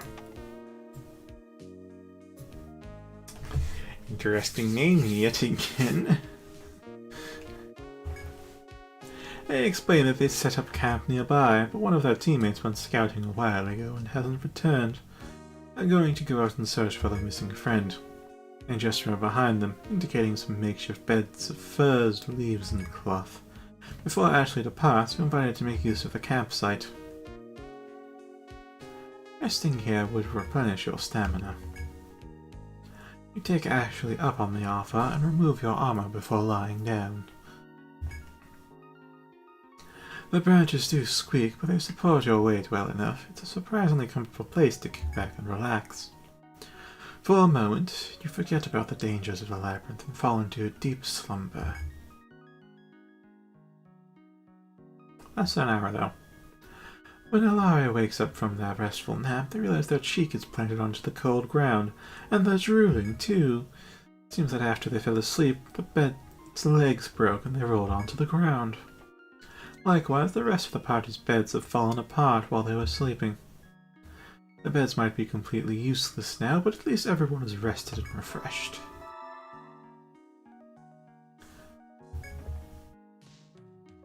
You thank Ashley the Agatha Fisty and the rest of the Nachos Guild as you return to your adventure.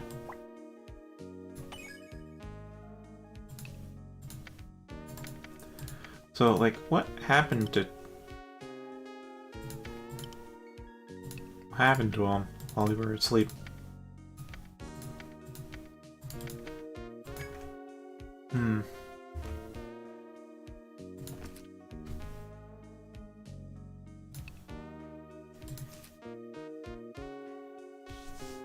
I know there was some... Probably first floor, right? No, not first, second. Yeah, how did I do it? Okay, no plus, just space. Yeah, my maps in Untold are a bit inconsistent because of the long breaks in between that I took, because I just didn't wanna.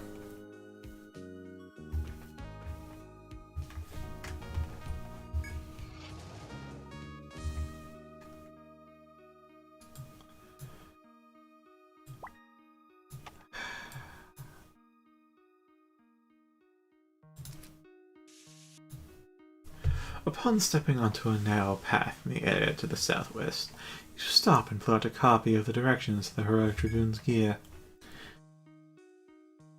You came from the dead end of a narrow path out beyond a larger hall. You now need to find the end of a small path where legendary effects supposedly await.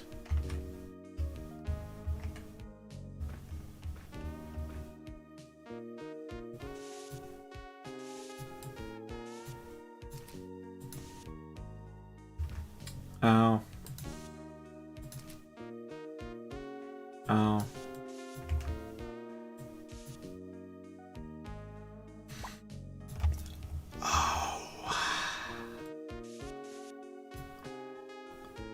Okay.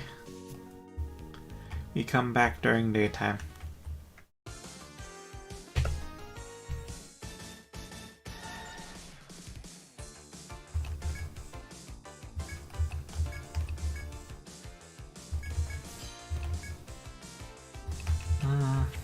Yeah, I can't use Arc Shot, can I?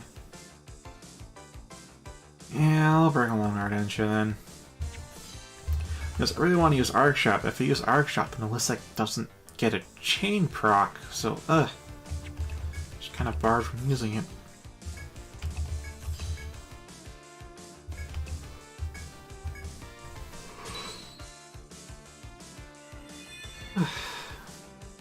The grip, of course. Now isn't this a pity?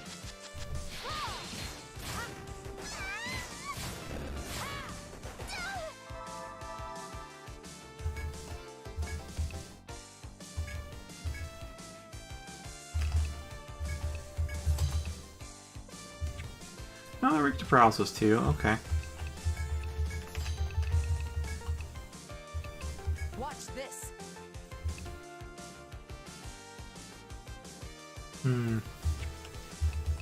Watch this. Watch this. Fine. How's this?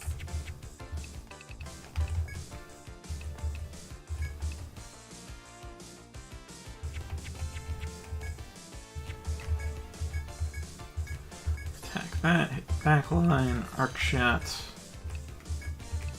Sweeping, can't use anything. Ah! This is the end. Get lost. Don't worry.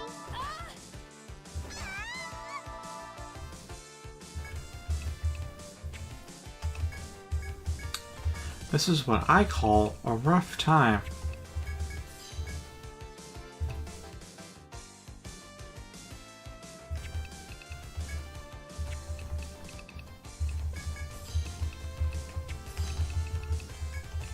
Watch this. I'll match you.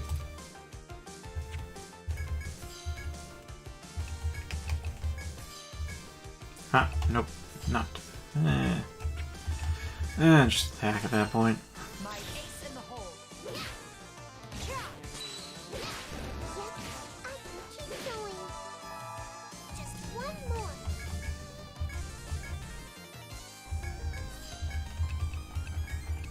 Alright, and sweeping.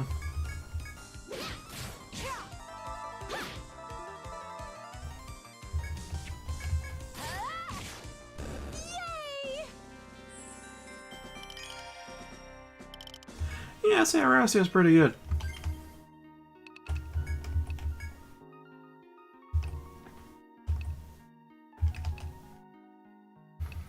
Alright, so aside from status attack up, there is...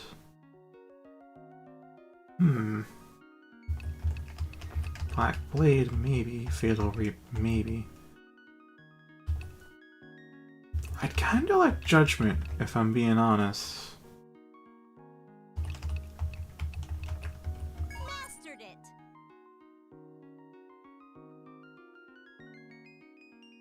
What are the scales for Judgment, though?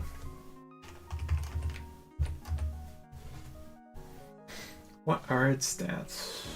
Although while I'm at it, let's also look up the Hound and get Arc Shot, also known as Drop Shot, also known at, well, also translated as, where is it?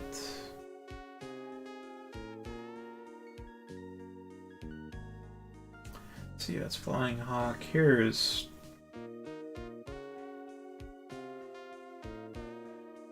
Well, here's the Hound spec. Forget what...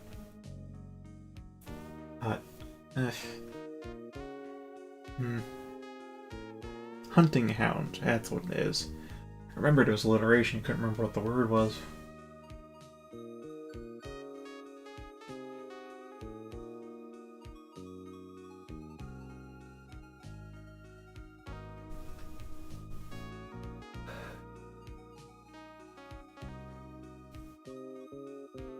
Let's see, we have a Paris Medical, like, drop shot, here we are. Yeah, that backline damage is really high. So at level 1, it's 160%, but if they're in the back row, it's 400%. At level 10, it's 280% to the front and 700% to the back. It is big. Yeah, drop shot's pretty good. Let's see, beyond that though, Reaper is what Harbinger is translated to. So, Judgment. That's Judgment. So it's a 10% chance right now, and it goes up to a 30%.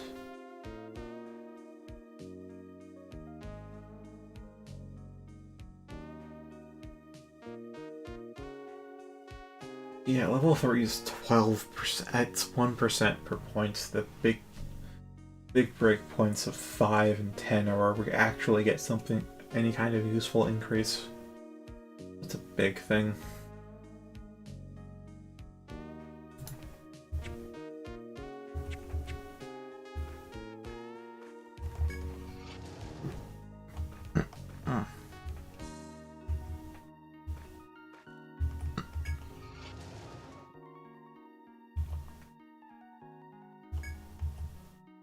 And from beyond the sewer passage hidden to the naked eye.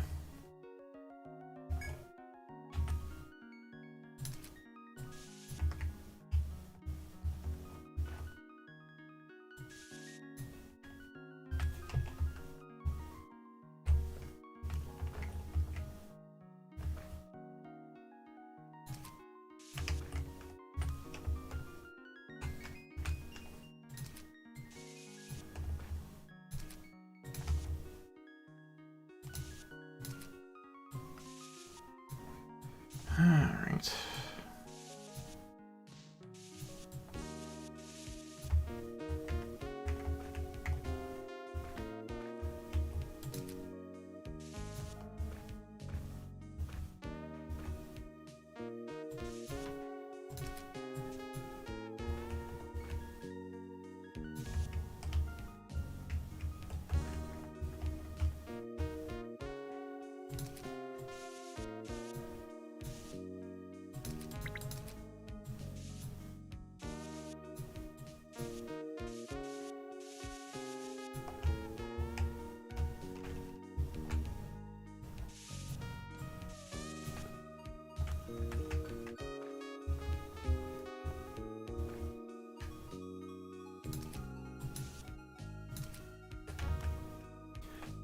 Did I?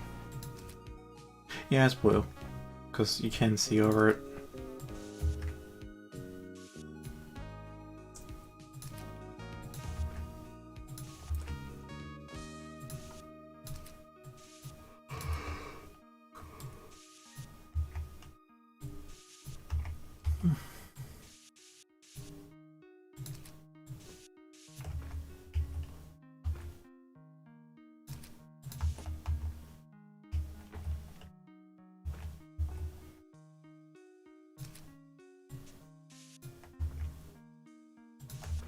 Wonder what that is.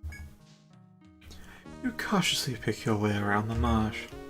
Beyond another stretch of marshland, you spot a wild deer stranded among the toxic wastes. Must have wandered away from its herd and gotten lost in the sprawling labyrinth. The beast is at bay, backed into a corner by swaths of toxic ground.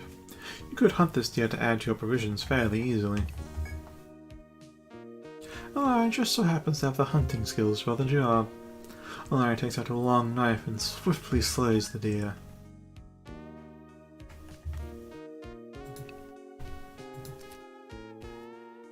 I only had hunting points elsewhere.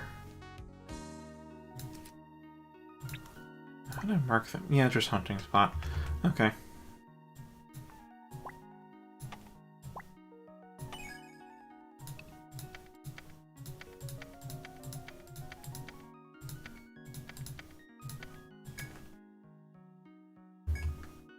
After wrapping up the best cuts of meat, you return to your exploration.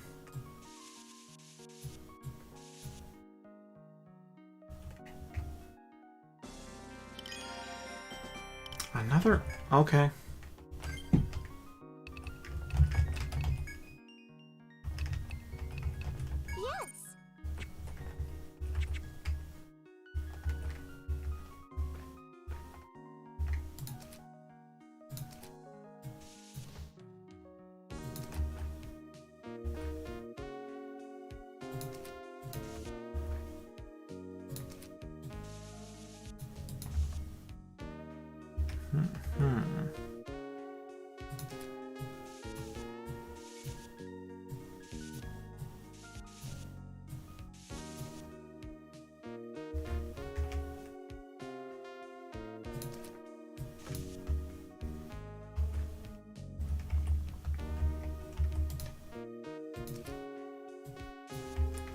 Where did this... I think I have an idea of where the secret passage could be. Probably like around... Okay. Now it's time for a real chest at this party. Chain threads. Cursed reap. Actually, should I do cursed reap? No, toxic reap. Hunter shot. Aegis. Isolate. Can you handle this? Earth poison. Will this do?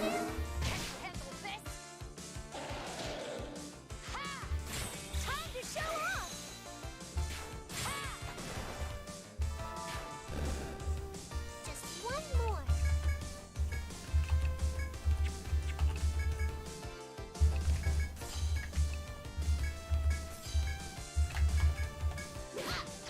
Unbelievable. This'll end it. Too easy. And a third level up. Okay.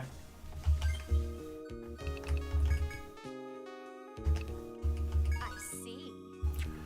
Alright, now chain flames at 9. We now get the other chain freeze. Is something there? Up to comfortable levels.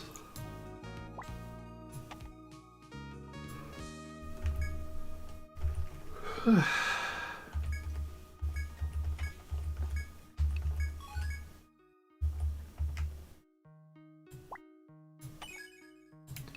so here should be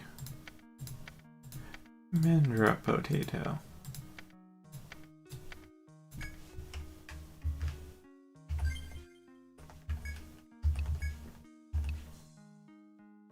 Yep, that is indeed how they choose to spell potato.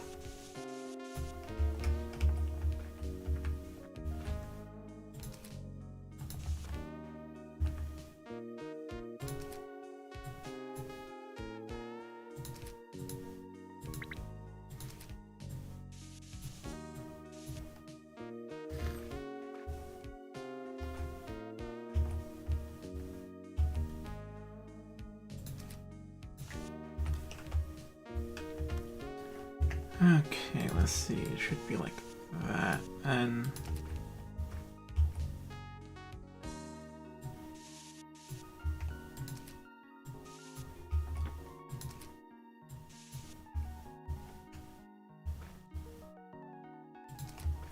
Is something there?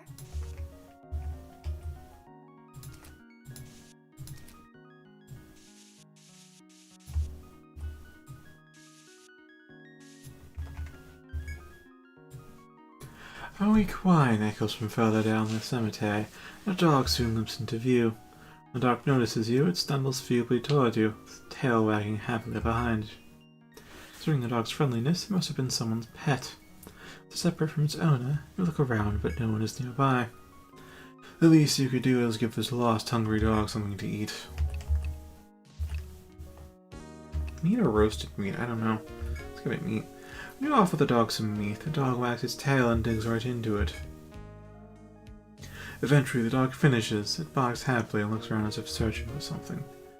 You're looking for its lost owner. You offer a hand out to it, but it seems to have no intention of following behind you. Despite your worries for the dog, it seems safe and content for now, so leave it where it is and return to your exploration.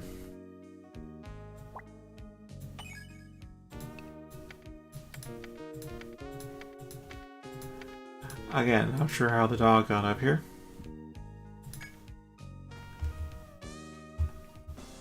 Even if it's undead, it could be a revived dog.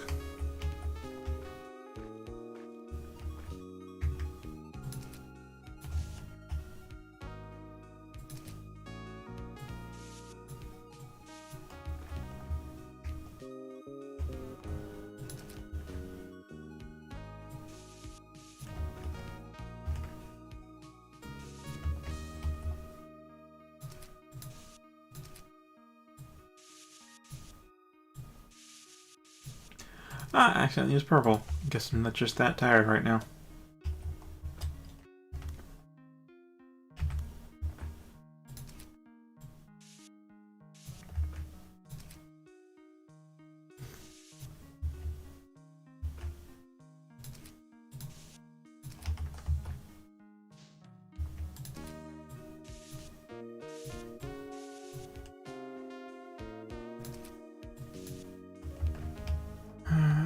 Yeah, I was standing on toxin. Okay.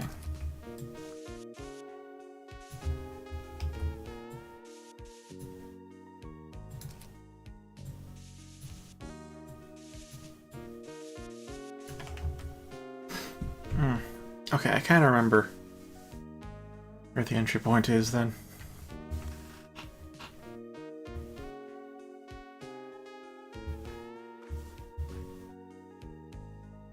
Kinda.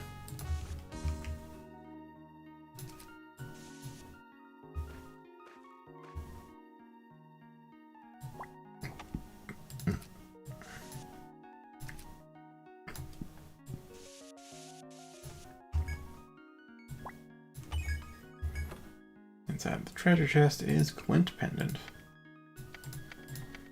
I wonder what that does. I mean, it seems like it'd be something site related, but who knows?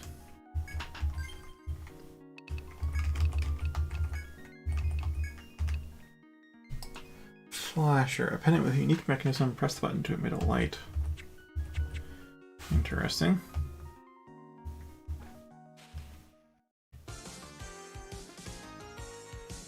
Oh boy, we're reading back.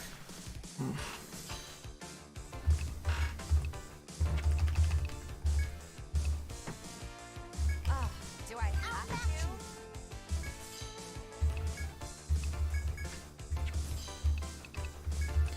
Let's just not bother with it.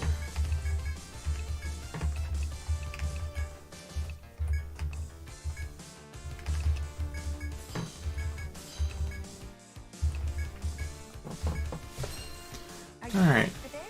There's that.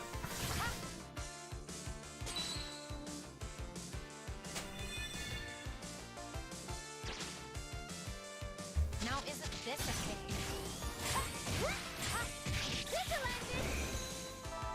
Last one.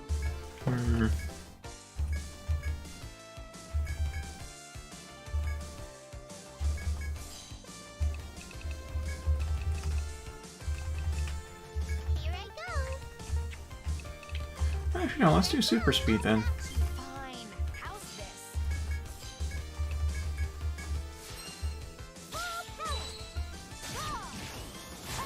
Oh, it's over already? There we are.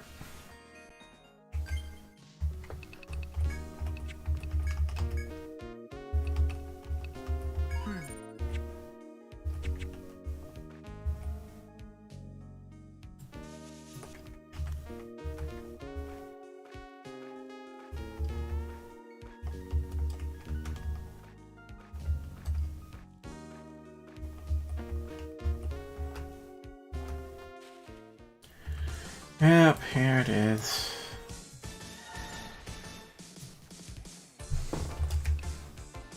Oh, poison by okay. Oh, let's see, that thing's weak to Volt, so Toxic Reap. Attack that one, attack that one. Both though.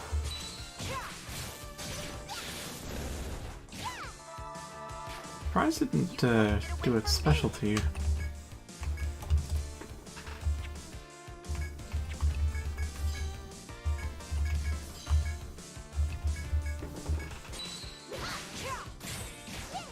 Give up! I can still keep going.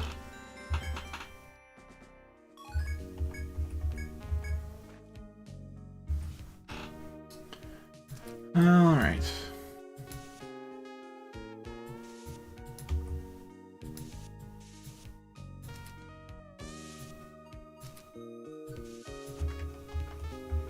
Is that? That's not. That's the right icon. After pushing through some dense and prickly shrubbery, you discover a large sheet of metal thrust into the ground like a grave marker. As you approach, you realize it's an old tower shield. Dirt, moss, and rust cover its surface. This must be one of the effects left by the Dragoon discussed in the mission briefing. You carefully put the shield away in your pack and decide to bring it back to the city.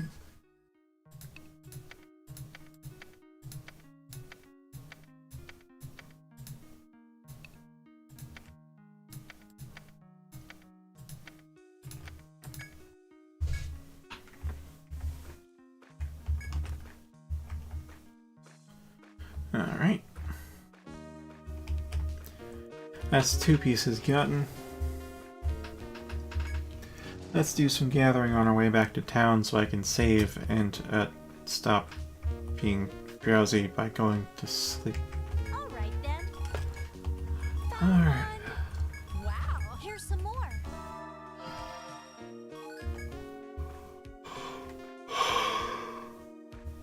Oh man. Freshness really kicks in fast.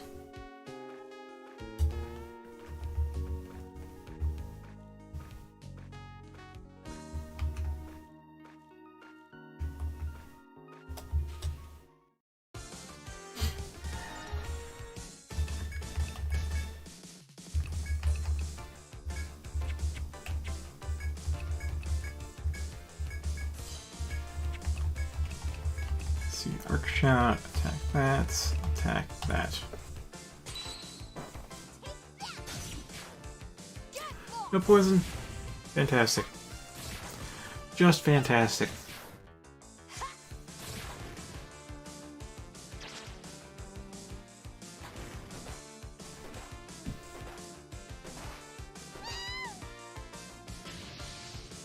This'll end it.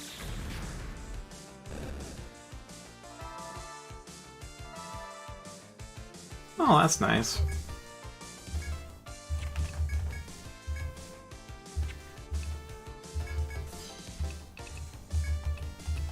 Watch this. Fine. How's this?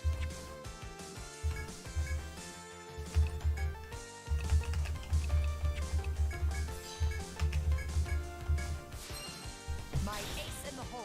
Ah! Alright, with that, its turn is gone. Take that. Ah! There. Ah! And it's dead.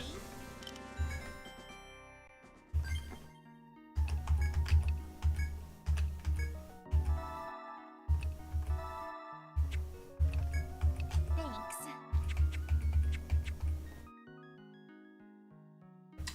Oh, hello there. Hello there, drop packets. Alley. Found one. Is there more?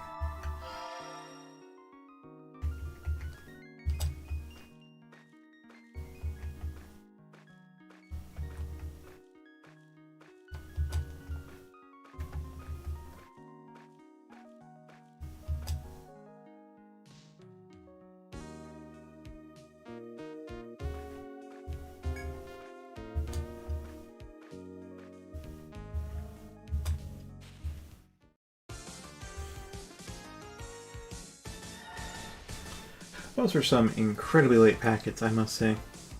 And now some incredibly bad packets. Okay. Well, the stream's almost over, so you can put up with it or leave now, your choice.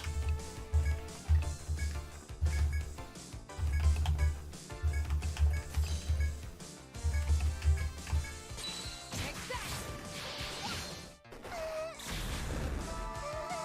You won't get away from me.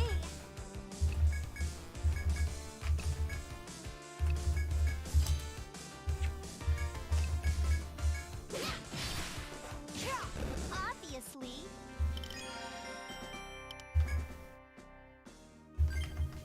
Alright, Yummy. Alright, Magic Master. Level 30. Alright. I didn't ask for this. Thanks.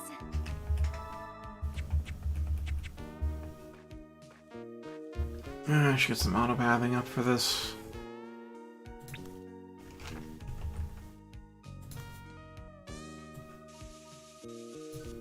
Actually, hold up.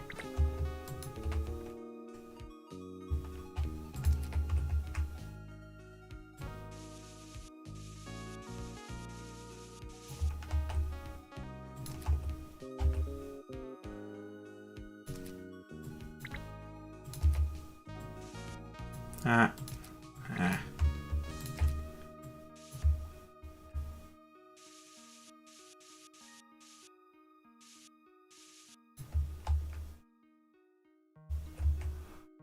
Alright, so there's that one, and there's this one.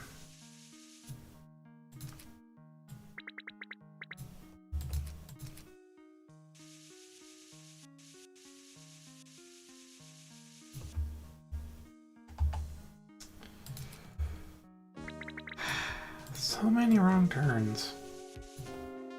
I am truly tired.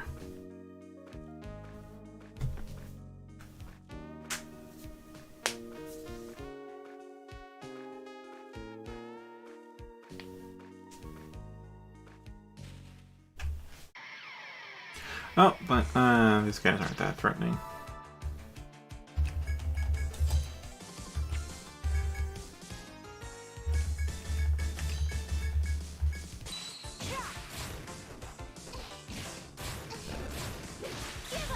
Nice job, everyone. Alright, how's herb foraging then? Not bad. Wow. Pretty good. And another blindside. Same thing. Okay.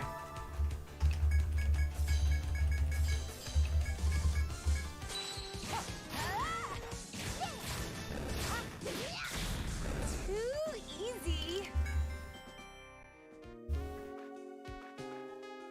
Alright, and maybe we'll even get back before 7 AM.